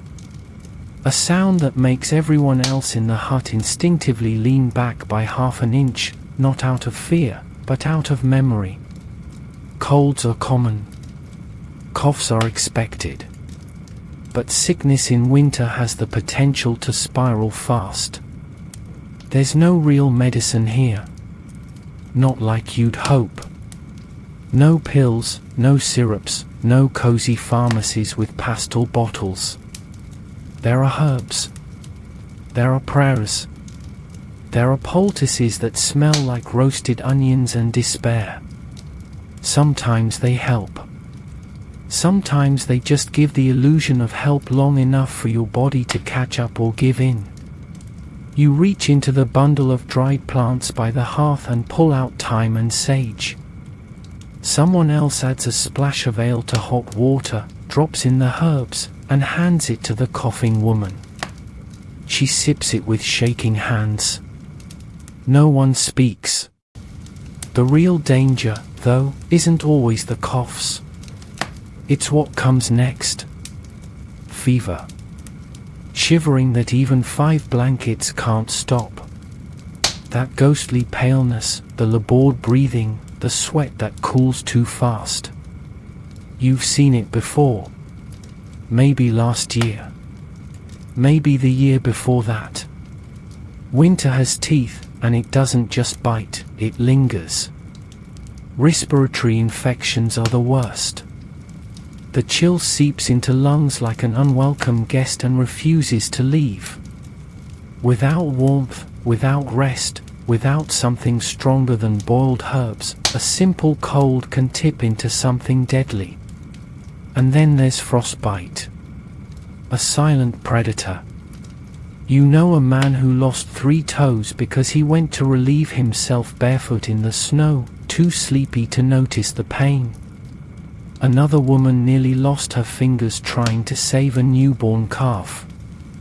Cold doesn't always scream. Sometimes it whispers until it's too late.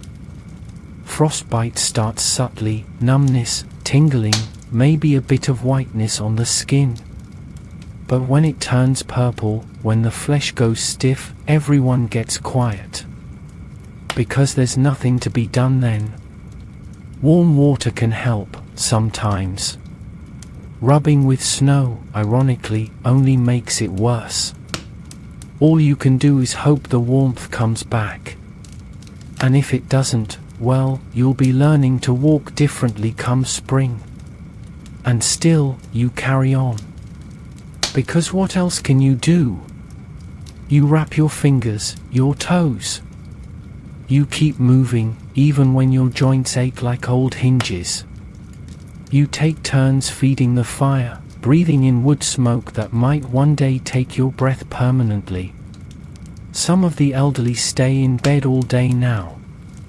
Not out of laziness. Out of self-preservation. Every trip to the cold edge of the room is a gamble. Every trip outside to fetch water might be one too many.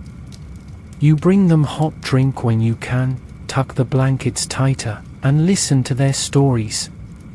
Because winter is full of endings, and you never know which tale might be their last. One man mutters about night air being the cause. It's a popular belief, bad air rising up from the ground or floating in at dusk, causing illness. Miasma, some call it. Theories vary, but the fear is real. That's why herbs hang from every beam, why bundles of dried lavender and rosemary are burned in corners. If you can't fight the illness, at least you can try to confuse it. Some folks whisper that sickness is punishment. For what? Who knows? Gossip. Skipped church. That time someone lied about how many onions they harvested. The logic is loose, but the anxiety is real. Historians often note how fragile life was in the medieval world. How easily the balance tipped from survival to tragedy. And while some argue that peasants were stronger for it, that they adapted better, you know the truth, no one adapts to loss. They just learn how to carry it. So you prepare. You stay warm. You share your ale. You check your toes. You offer the fire to those who need it most. And when someone coughs, you look them in the eye and say nothing, because what can you say? Just that you're here. That the fire is still burning. That they're not alone. And sometimes, that's enough. The hut smells interesting tonight. You've got boiling water on the fire, steam billowing up into the thatch like a ghost with a bad sense of direction. In it floats a combination of onions, mustard seed, garlic, and something that smells suspiciously like old socks. Welcome to medieval home medicine, part science, part sorcery, and entirely based on what didn't kill someone last time. Your neighbor's mother has a fever. Not high, but steady. She's wrapped in every spare blanket you own and sweating like a tavern singer in a room full of clergy. The cure? Onion poultice. Hot, wet, mushy onion, pressed to the chest like a steamy, tear-inducing compress. The theory is that it draws out the illness, or just makes the patient so uncomfortable they forget they're sick. You remove the mix from the pot, wrap it in linen, and hand it over. She groans, presses it to her chest, and within seconds, the room smells like soup made by someone with a grudge. But that's just one remedy in the peasant's winter survival toolkit. The corner of the hut is a full-on herbarium, a scrappy, fragrant mess of bundles, sage for sore throats, thyme for lung issues, chamomile to coax sleep. Some of it you drink. Some you rub on. Some you hang from your neck and hope for the best. Tonight, you're brewing elderflower tea. You're not sick, but your nose has that ominous tingle. Might be cold. Might be plague. Might be existential dread disguised as sniffles. Best not to risk it. The tea is earthy, mildly sweet, and tastes like it wants to help. You sip it slowly, feeling the warmth trickle down your throat like a polite houseguest. Across the room, someone sneezes violently. Not just a bless you kind of sneeze. This one has theatrical flair. The dog yelps and hides. You glance over. The sneezing offender looks sheepish and immediately grabs a clove of garlic to chew, because in this house, garlic is practically holy. It wards off illness, spirits, and neighbors who think you should be sharing your ale. Folk remedies in your world are more than tradition. They're armor. You're not entirely sure which ones work. But when the cold gets in your bones and someone coughs more than once, you don't ask questions. You grab the horseradish and start brewing something awful. Sometimes, the treatments feel like rituals. You've watched someone spit 3 times over a sick child, then wave a candle over their head. You've seen charms made from red thread, tied around wrists to fend off fever. And you've got your own secret trick, nettles, steeped and cooled, then dabbed behind the ears. No proof it does anything, but your grandmother swore by it. She also swore at birds and once tried to marry a tree, but still. Historians note that medieval medicine was a mix of empirical observation and pure guesswork. They're not wrong. Some treatments were genuinely effective. Willow bark for pain, honey for wounds. Others, not so much. Like powdered toad. Or drinking water that a sword had been dipped in. You've skipped those. And then there's heat. You stoke the fire now, not just for comfort, but because warmth is medicine. A hot brick wrapped in cloth can soothe an ache. A steaming cup of anything can slow a chill. And sometimes, just sitting close to the fire, feeling your skin defrost one layer at a time, is better than all the herbs in the rafters. The patient shifts under her blankets and mutters something about angels. Or onions. Hard to tell. You check her forehead. Still warm. Still with you. That's something. You glance toward the doorway, where the wind has grown bold again, slapping the shutter like it's late for a sermon. You tuck the curtain tighter and return to the hearth. A child nearby complains of an earache.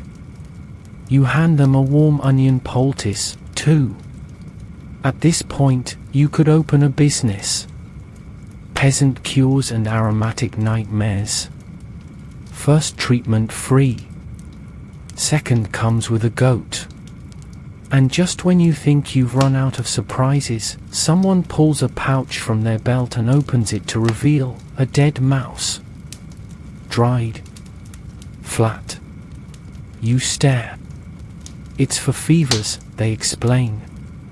You hang it over the bed. You pause. Nod. Smile. Say nothing. Because in winter, every cure is sacred. Every scrap of advice, every bitter tea, every steaming vegetable wrap is part of your defense against the cold, the dark, and the long, unrelenting months between harvest and hope. And maybe, just maybe, if the onions keep boiling and the fire keeps burning, you'll all make it through. There's a different energy in the air tonight. Still cold, still bone cracking and spirit wilting, but under it, a ripple. Something lighter. Someone's humming. The fire crackles like it's been fed better wood than usual. You can hear children whispering excitedly, and there's a faint smell of spice, actual spice, twisting through the smoke. It's a feast day. Not a big one. Not Easter or All Saints. But a midwinter holy day, and that's reason enough to shake off the gloom and pretend the sky doesn't look like a grey wool sock stretched over eternity. You don't need much, just a reason, a spark. And tonight, the spark is Candlemas, just around the corner. A celebration of light returning, of the blessing of candles, of the quiet turning of the year from shadow toward sun. You help hang garlands, dried herbs twisted with what few berries were left after the first frost. Not colourful, but cheerful in that scrappy, we tried kind of way. Someone's made a little centerpiece from pine cones and an onion carved into a crude face. It's terrifying. It's perfect. The food is still mostly root-based. But there's extra effort. The turnips have been roasted instead of boiled. There's bread with a little honey smeared on top. Someone bartered for a few apples that have been dried and rehydrated into something vaguely pie-like. There's even a bit of meat, saved from the Christmas slaughter and salted until it practically hums with sodium. Everyone's sitting closer to the fire than usual. Not just for warmth, but for togetherness. It's a different kind of heat, the kind that comes from laughter and stolen glances and the rare, precious feeling that you're part of something more than just survival. Stories are shared. Loud ones. Wild ones. That time someone fell in the pond and claimed it was a vision. The goat that broke into the ale and danced for an hour. The owl that swooped into the church and was declared either a devil or a prophet, depending on whom you asked. Children play by the hearth, reenacting these tales with wooden spoons and surprisingly accurate sound effects. One kid wears a sack as a cape and declares himself king of winter. You crown him with a crust of bread and bow dramatically. He accepts his rule with a solemn nod and a fake burp. And then come the songs. Not hymns, though those will arrive later, but songs about winter. About long nights and brave hearths and the magic of bread that lasts longer than expected. Simple melodies, passed down through cracked lips and cold lungs. Your voice joins in, rough but steady, and you feel the song wrap around the room like another layer of wool. Feast days in winter don't erase the hardship. They don't banish the cold or refill the grain sacks. But they make the weight of winter feel lighter.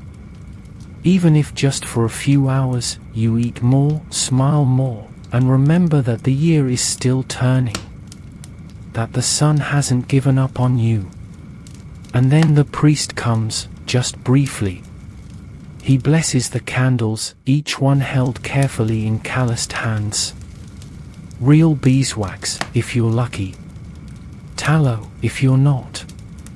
But each wick, however humble, is lit and lifted high. 100 flickers dancing like tiny saints. A moment of silence. A prayer. A whispered hope. The light feels different now. Not just firelight, but promise. The midpoint of winter. The hinge. From here on out, the days get longer. The sun rises a little earlier. Even if the snow deepens, even if the frost clings harder, you know it's starting to shift. People linger after the blessing. No one wants to go back to the straw beds just yet. Someone plays a whistle. Someone else taps a rhythm on a pot. There's a girl spinning slowly near the fire, arms out like she's trying to embrace the whole world. Even the animals seem calmer tonight. The dog snores without twitching. The goat hasn't tried to eat anything inappropriate in hours. Later, when the fire dims and the last crusts are eaten, you lie in your bed and stare up at the dark ceiling. You can still hear echoes of laughter.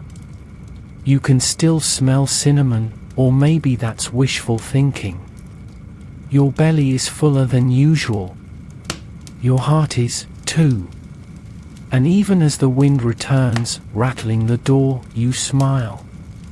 Because tonight was a feast day. And in winter, that's a kind of miracle. The fire's been reduced to a low amber glow, barely enough to keep your toes from mutiny. Most of the hut has settled into that thick, late-night stillness, where even the wind outside seems to pause and listen. That's when someone clears their throat softly, leans toward the hearth, and begins to speak. The stories always start this way. Quiet. Casual. Like slipping into a dream with both feet still in your boots. Tonight, it's old Tomo who starts. He's got a voice like gravel and tobacco, despite never having seen either. And he begins with something soft. Long ago, before the church tower stood and before the mill had teeth, there was a boy born under a blood moon who could speak to crows. The children lean forward. The adults exchange glances, not of disbelief, but anticipation. This is the moment you've all been waiting for. Not dinner. Not chores. Not the fire finally deciding to behave. This. Firelight storytelling isn't just entertainment. It's an art form. A survival mechanism. A way to make the cold, endless nights feel like they're full of something other than frost and creaky joints. You settle in, pull your blanket up to your chin, and let Tomo's voice pull you in like a tide.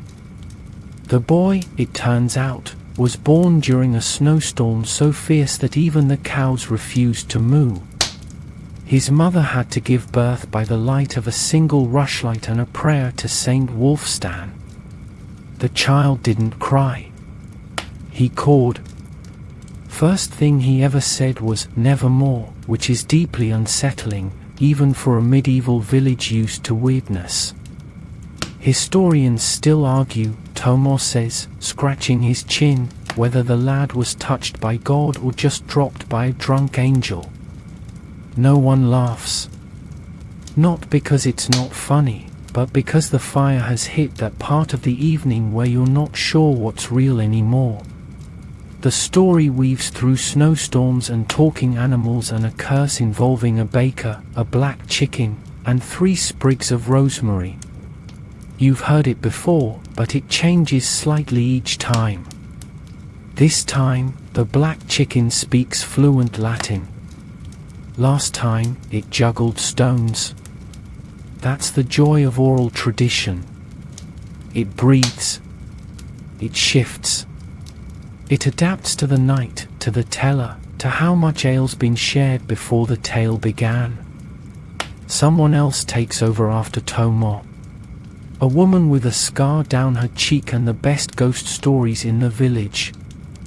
Her tale starts with lights in the woods, not stars, mind you, but eyes, glowing like hot coals, and ends with a man who wakes up bald and blessed with prophecy. Or cursed. Still unclear. Stories by firelight are usually spooky. That's part of the fun. The night lends itself to shadows and what ifs. But there's comfort in the fear. You're inside. You're warmish. You're surrounded by others. And the monster, whatever shape it takes, always stays on the other side of the door.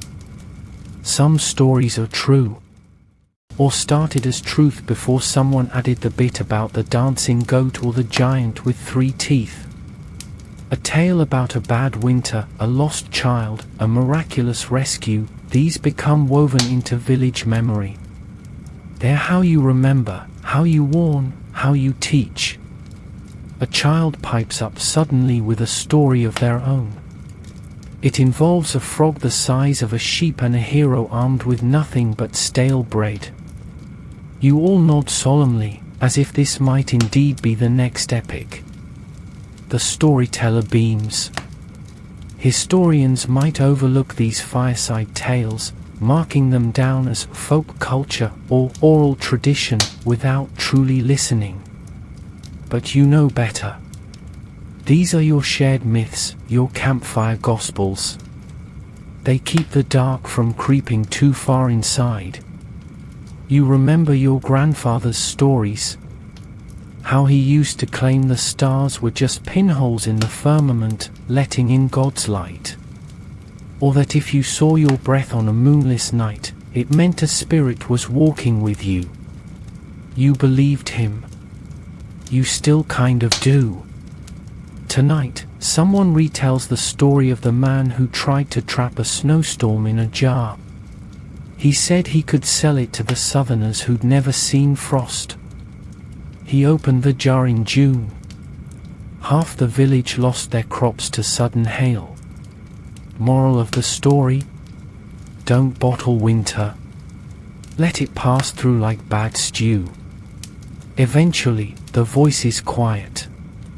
The story's slow. The fire sinks deeper into itself.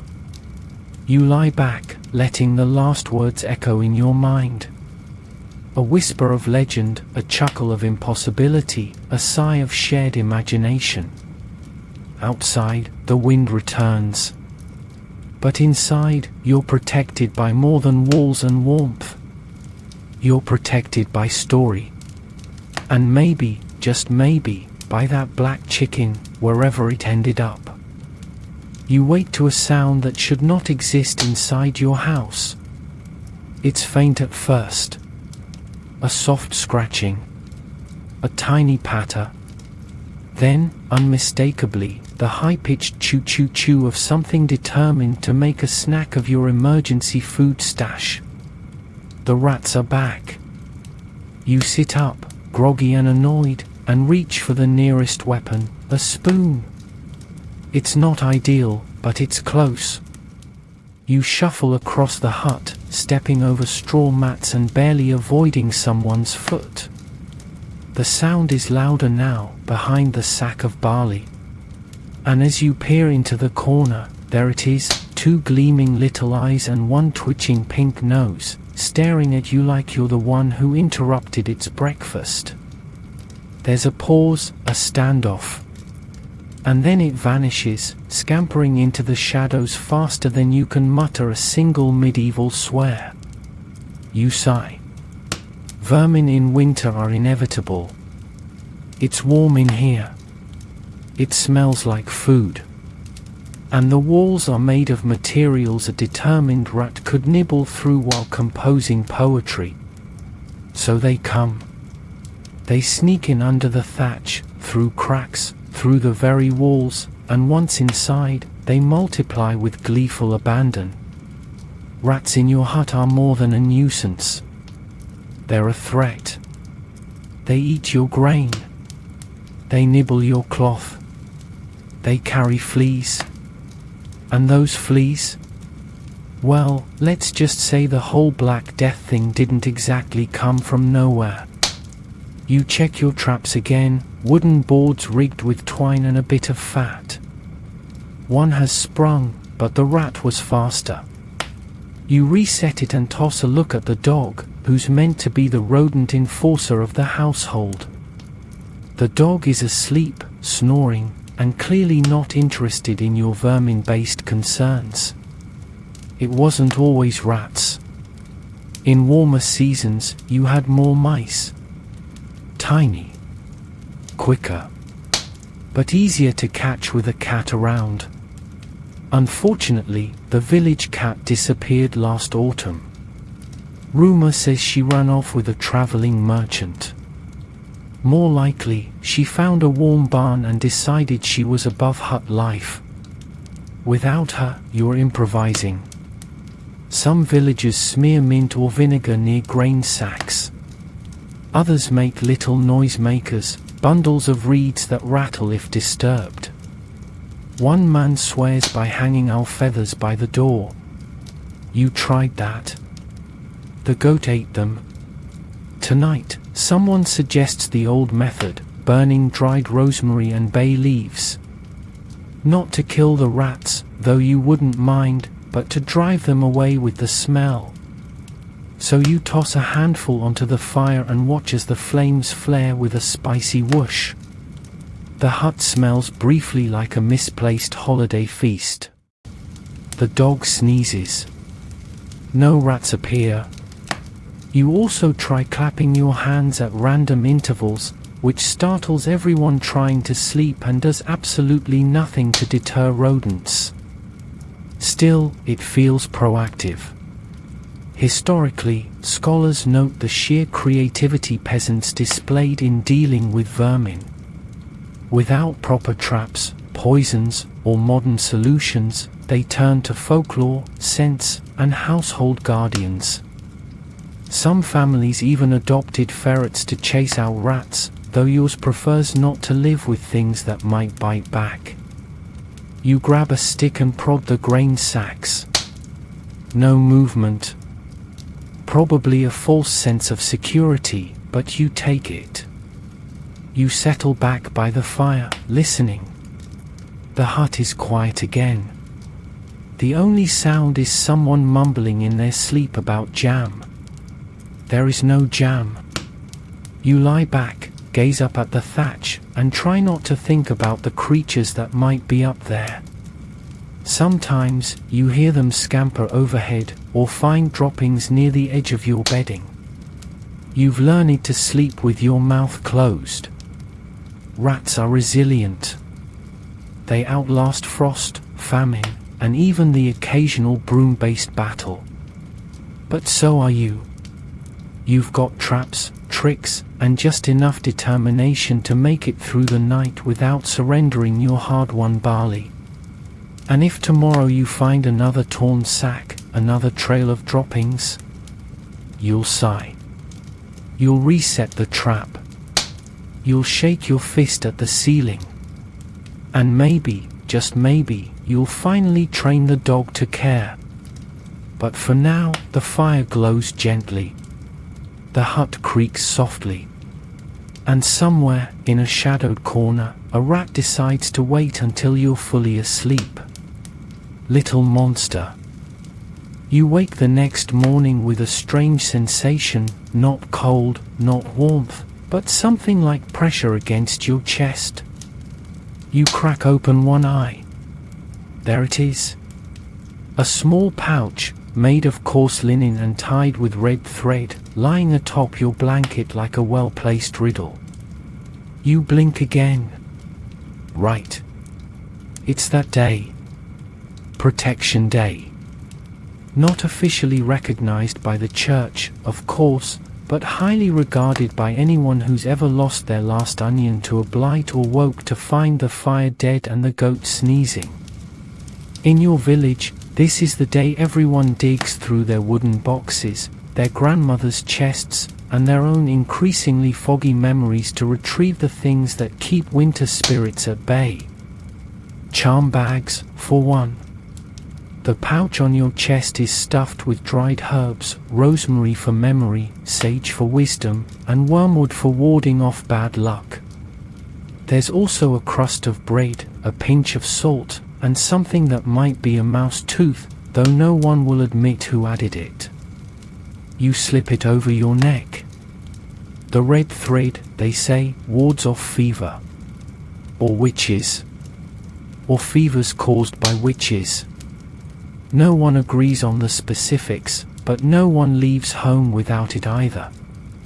Your neighbor pokes their head in, holding up a bundle of twigs tied in a curious crisscross shape. New one, they say proudly. Stops frost spirits from climbing down the chimney. You glance up. Your chimney is a hole in the thatch. Still, you nod. Can't be too careful.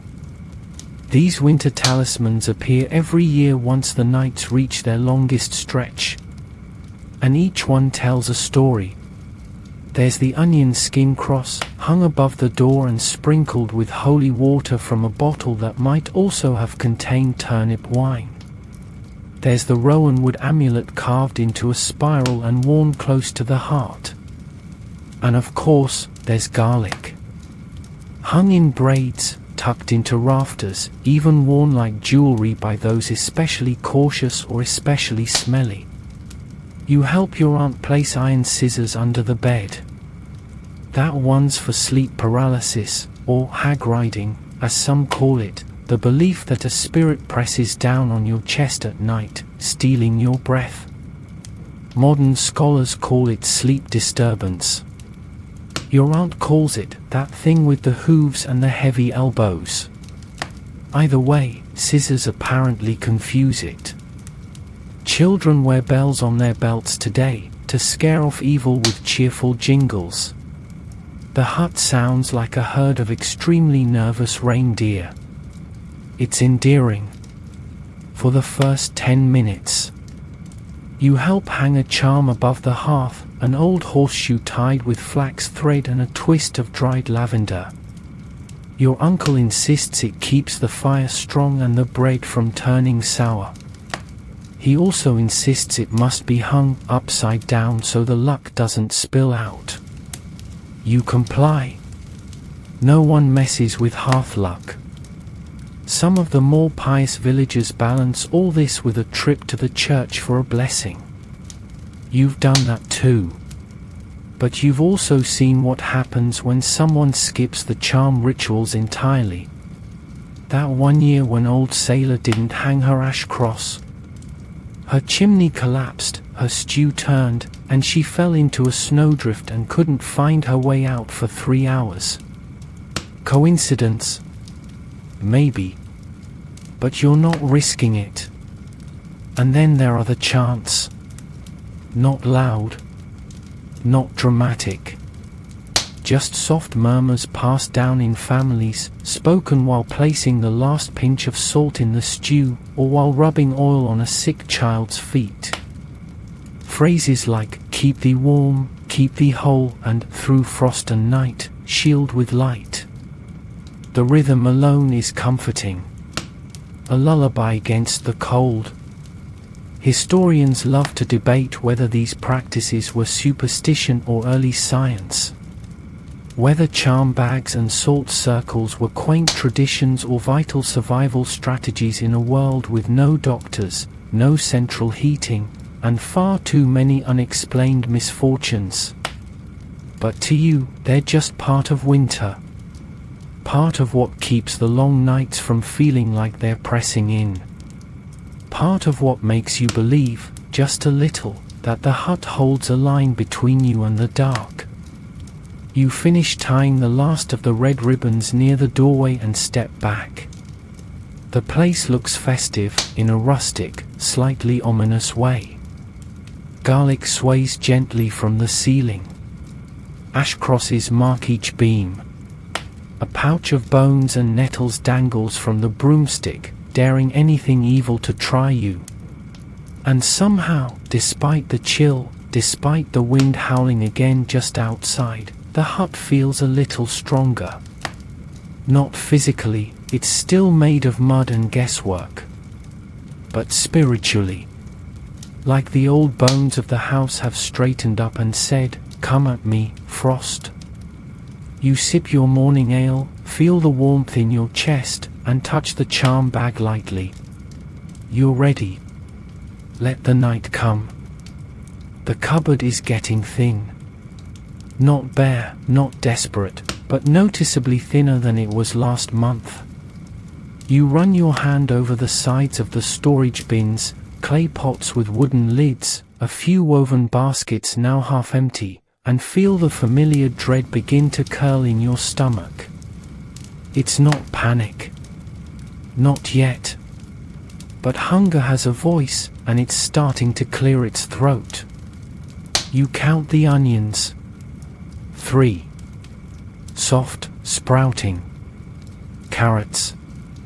A handful, cracked and pale. The salted pork is mostly fat now. The bread crusts at the bottom of the sack could double as roof tiles. Even Maud the pig is looking at you funny, which is ironic, since she's part of the backup plan. This is when the whispering begins, not among your family, but inside your head. You start remembering stories. The bad winters. The hard ones. There was the winter of soot, when smoke backed up into everyone's chimneys and half the village coughed until spring. The winter of the black bread, when mold turned sour loaves into chewing gum for rats. And, of course, the one no one talks about too loudly, the winter of the hollow bellies. That was the year the frost came early and stayed late. The year the harvest failed, and the church had no grain to spare. The year even the dogs went quiet. People ate things they shouldn't. Bark. Leather. Birds they couldn't name. Some swore they saw a man boil his boots. You remember the stories told in low tones by the fire. We had soup, your grandmother once said, but only because we boiled the same bones 20 times. By the end, it was just water flavored with hope. Historians debate the true scale of medieval winter famines. Some say they were localized, others say they were widespread and cyclical. But no one argues the fear was real. Hunger wasn't a metaphor, it was a guest you never invited but who kept showing up anyway. You stir the morning gruel and pretend not to notice how thin it's gotten. More water, less grain. Everyone else pretends too. Your uncle jokes that it's diet stew. Your cousin calls it fog pudding. The dog, however, gives you a look that says, "Try that line on me again, I dare you." By mid-afternoon, the snow has returned. Not gently. It's falling in thick, wet clumps that cling to your clothes and mute the world into silence. You head outside anyway, searching for firewood, scraping the snow off the lean-to where you've hidden the last bundle of dry branches. You carry them in like treasure. And still, the food remains. Thin. Dwindling. You glance at the small bag hanging from the beam, a few dried beans. They're the emergency supply. The "we've got no choice" beans.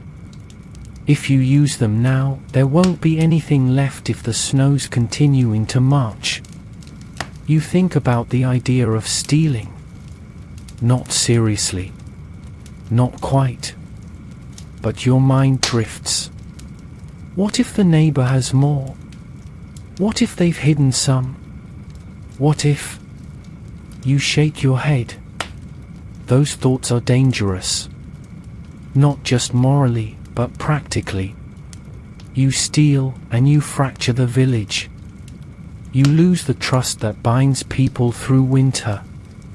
And once that breaks, survival becomes a solo act, and no one survives winter alone. So instead, you ration. You stretch. You get creative. Tonight, someone suggests making bread from ground-up tree bark. You laugh.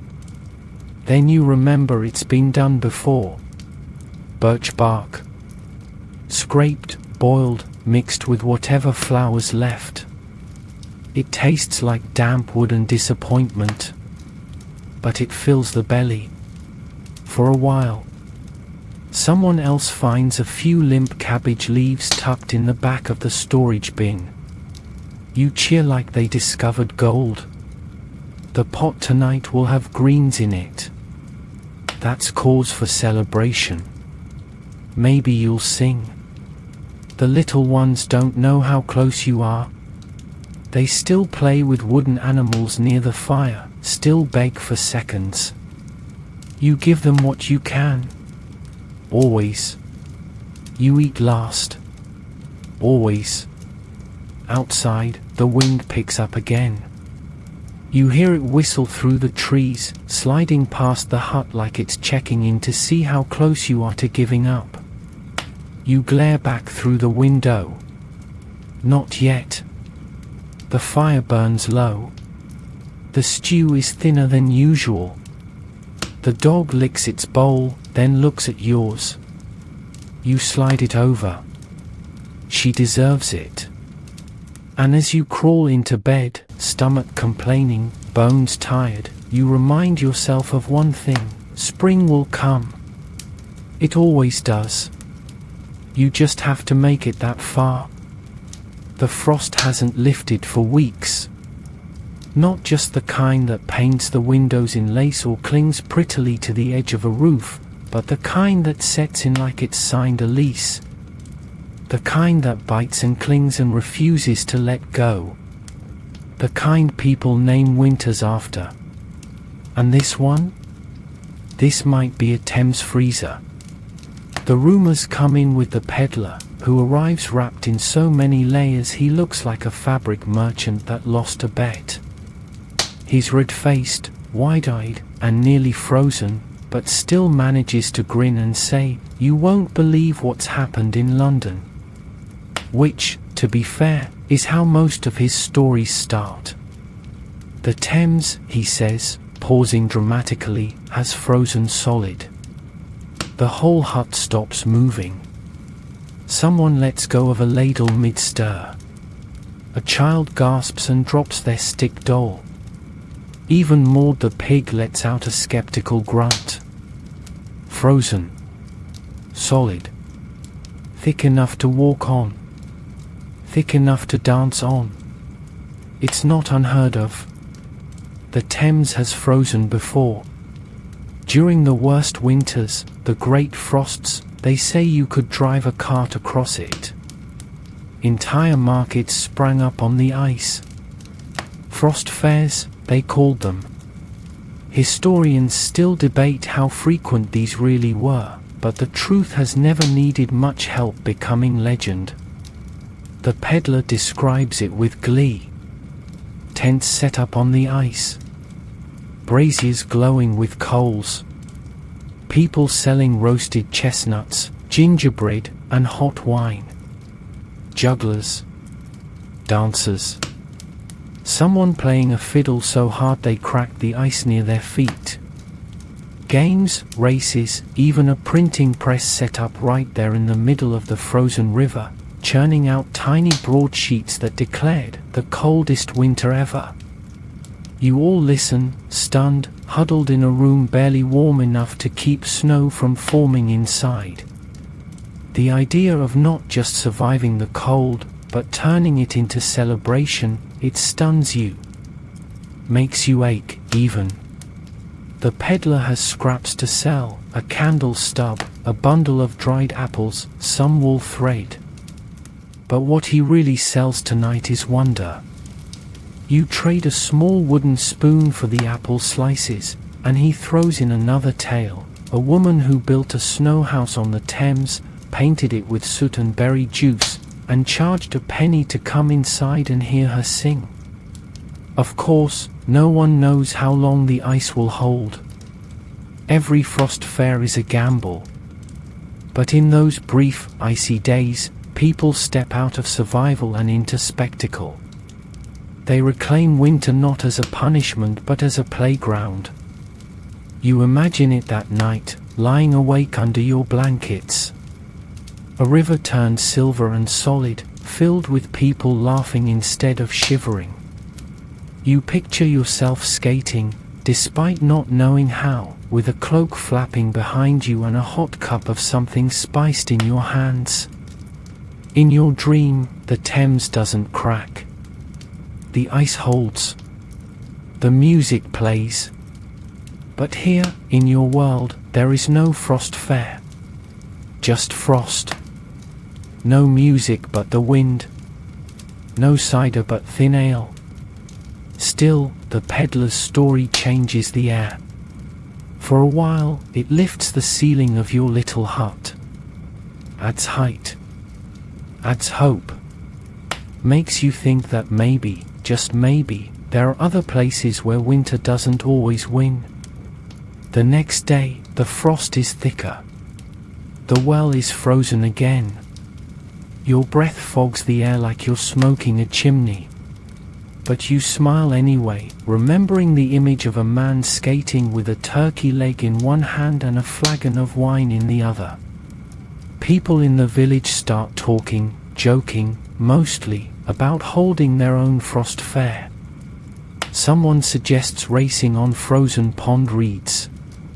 Someone else wants to print flyers using a potato and ink. A child builds a market stall out of snow and tries to sell imaginary bread. You know it's not real. Not yet. Maybe not ever. But it's enough. Enough to laugh. Enough to feel a flicker of something that doesn't hurt.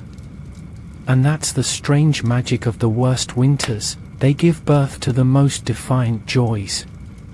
You can't beat the cold. But sometimes, you can make it dance. The birth cries pierce the cold like a knife through cloth. You sit up fast, startled from half sleep, the firelight throwing long shadows across the walls. The sound is unmistakable, a woman's strained voice, sharp and raw, followed by a high-pitched wail that cuts through the hut like a song from the other side. Someone's in labor. It's the kind of event that makes the entire household freeze, not from temperature, but from instinct. Birth is dangerous. Sacred. Unpredictable. It can turn joy into grief in a heartbeat. In winter, when everything is brittle and breath comes in clouds, it feels even more precarious. You recognize the voice, it's Elsbeth, the miller's wife. She wasn't due yet, but babies don't follow calendars. And this one has decided that a snowstorm and a hut full of half-asleep people is the perfect time to make an entrance. You and two others rush to help, ducking into the neighboring hut where the birth is happening. It's dim, smoky, and quiet, except for the labored breathing, the whispered prayers, and the murmurs of the midwife, a sharp-eyed woman with hands like leather and a voice like cracked honey. You take your place without needing to be told. You boil water. You tear cloth. You whisper calming nonsense to no one in particular.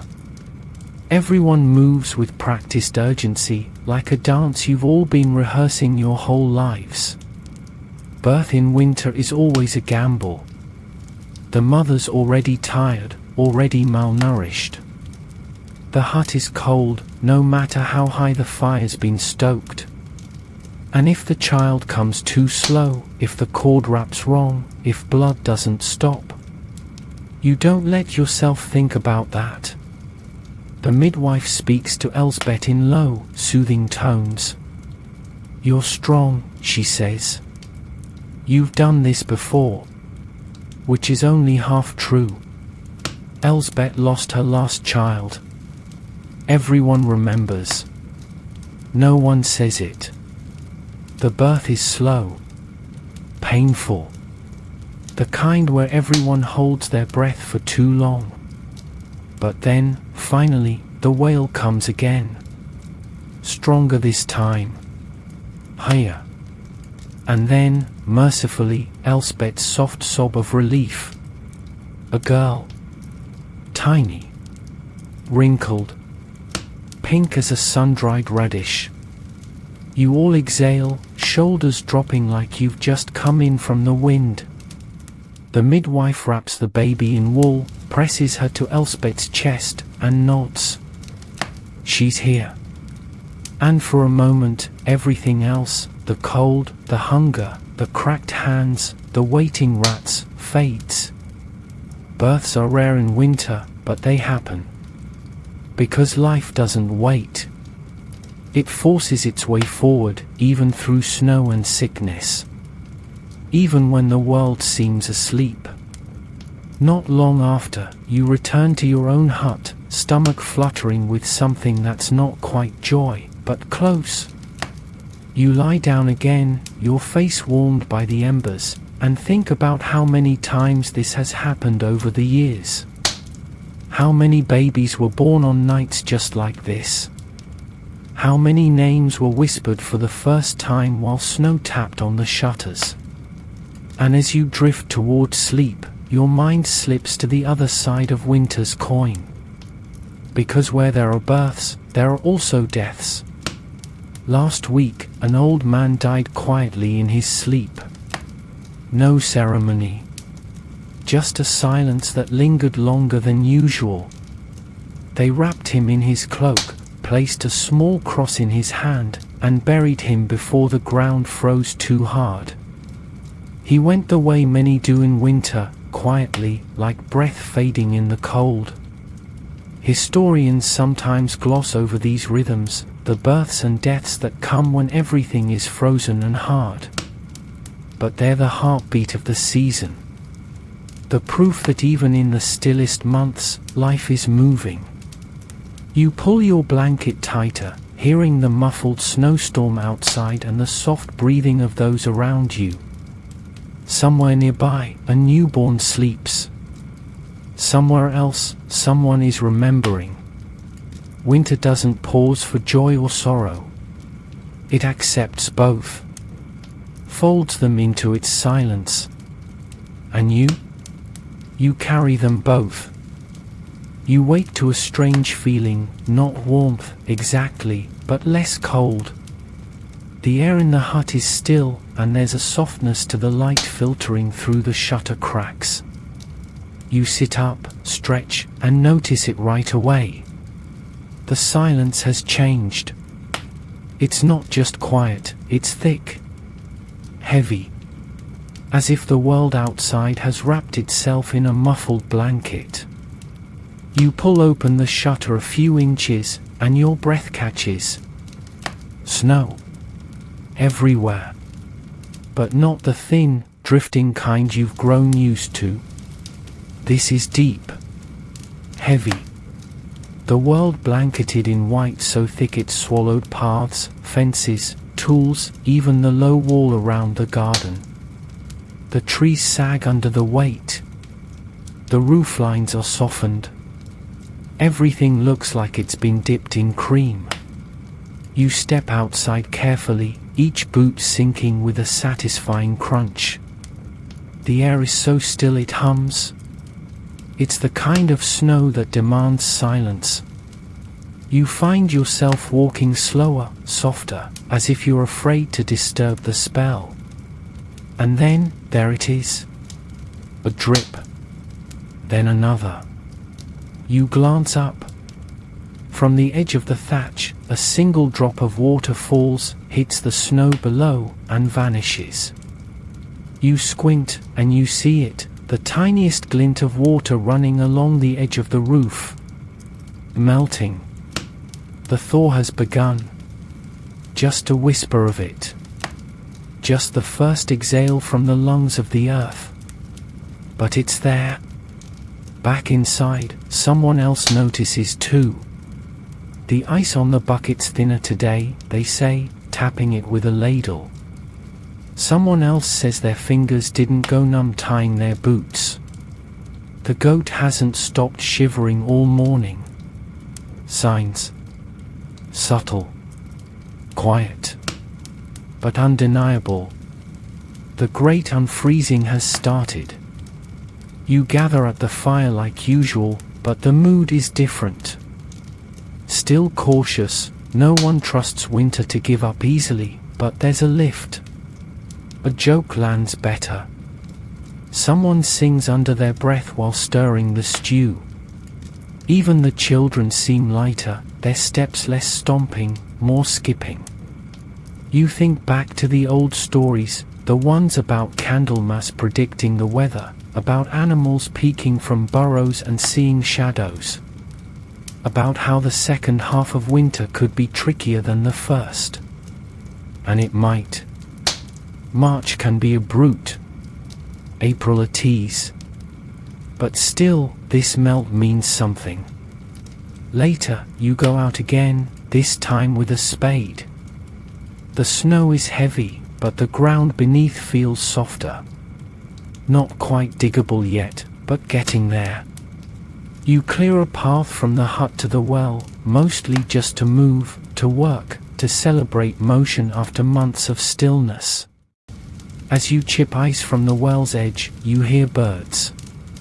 Not many, but enough to make you freeze and look up. 2 sparrows in the tree above you. Fluffed up, cautious, but singing. A short song. A hopeful one. You smile. Back in the hut, the shutters are propped open slightly for the first time in weeks. Just a crack, to let the light in. The fire burns not in desperation but in rhythm. Maud the pig has repositioned herself to a cooler spot, and even the rats have gone quiet. You hear someone laugh at nothing. The water in your cup is cold, but not frozen. You run a hand along the windowsill and find not frost, but condensation. You look at the dog, curled by the fire, and whisper, "It's starting." Because this is how winter ends. Not with fanfare, but with drips. With songs. With soft snow slumping off rooftops. With a breath of air that no longer cuts. Spring isn't here yet. Not quite. But you feel it. And that is enough to keep going. The world is changing. Slowly, but without pause. You step outside and the snow has lost its bite. It's still there, blanketing the earth, lining the paths, gathered in mounds like frozen sheep, but now it's slushy at the edges, glistening in the sun that, for the first time in months, feels like more than decoration. You squint. It's higher in the sky. Warmer on your cheeks. Persistent. And then, there it is. A sprig of green. Tiny. Fragile. Laughably small against the sea of white. But it's real. A new shoot, pushing through thaw-softened ground beside the hut. You crouch beside it, brush away the remaining frost, and smile. Winter didn't kill everything. Inside, the mood has shifted. People are awake earlier. Moving more. The blankets are folded and aired out, not clutched in desperation. The fire is smaller today. Not because there's less wood, but because there's less need. The door stays open longer. The shutters too. Fresh air doesn't feel like a threat, it feels like a miracle. The children run outside, falling into muddy snowdrifts with squeals instead of whimpers. They come back soaked, noses red, eyes sparkling.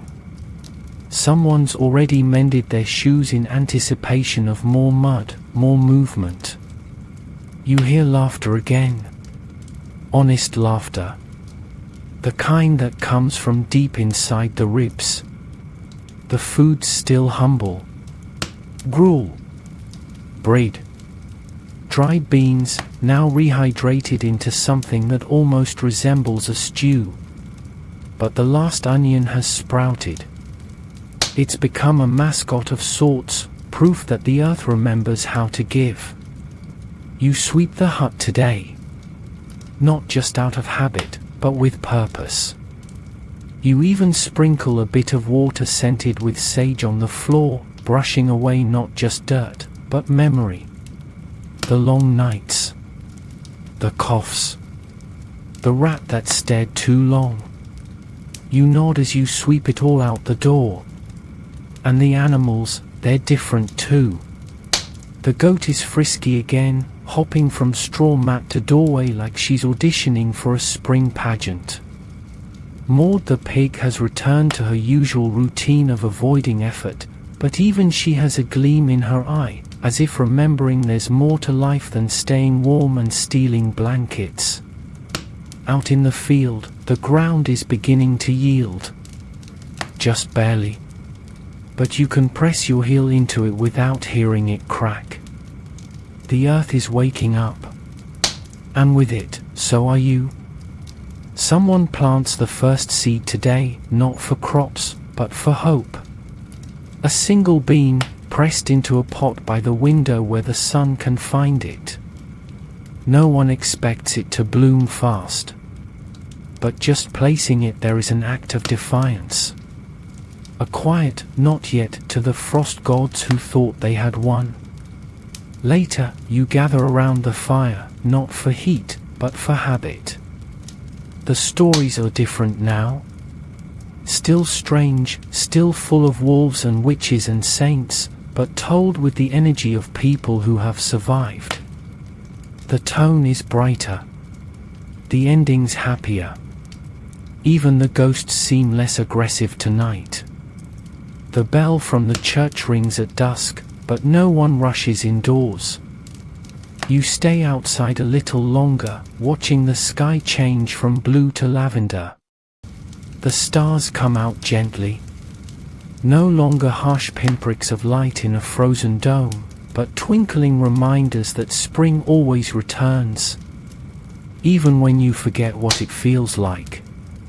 And tonight, as you lie down on the slightly less scratchy straw mat, under blankets that smell of sun instead of smoke, you take one last deep breath. The cold is fading. The dark is retreating. The thaw has arrived. And you? You made it. Now you rest. You've walked every frozen footstep, from the first bite of frost to the final drip of snow melt. You've curled beside fires that barely clung to life, laid yourself in scratchy wool, and stared down the cold with stubborn eyes and a mug of lukewarm gruel. You've coughed, you've mended, you've whispered stories into the smoke.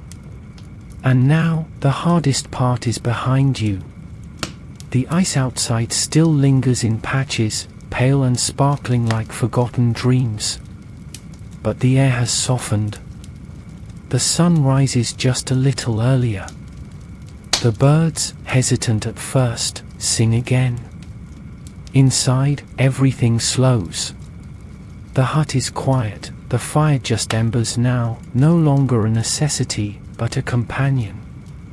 The blankets are warm with memory. The dog's breathing is steady.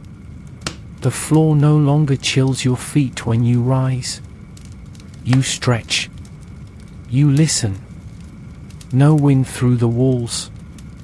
No snow tapping at the shutter. Just quiet. Deep. True. And you allow yourself this moment. Not of triumph, but of peace. The kind that only comes after enduring something long and hard and still finding your breath at the end. Sleep finds you gently now. Like spring itself.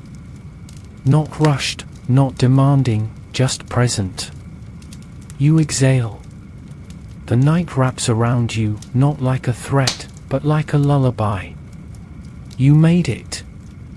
And tomorrow? The world will be green again.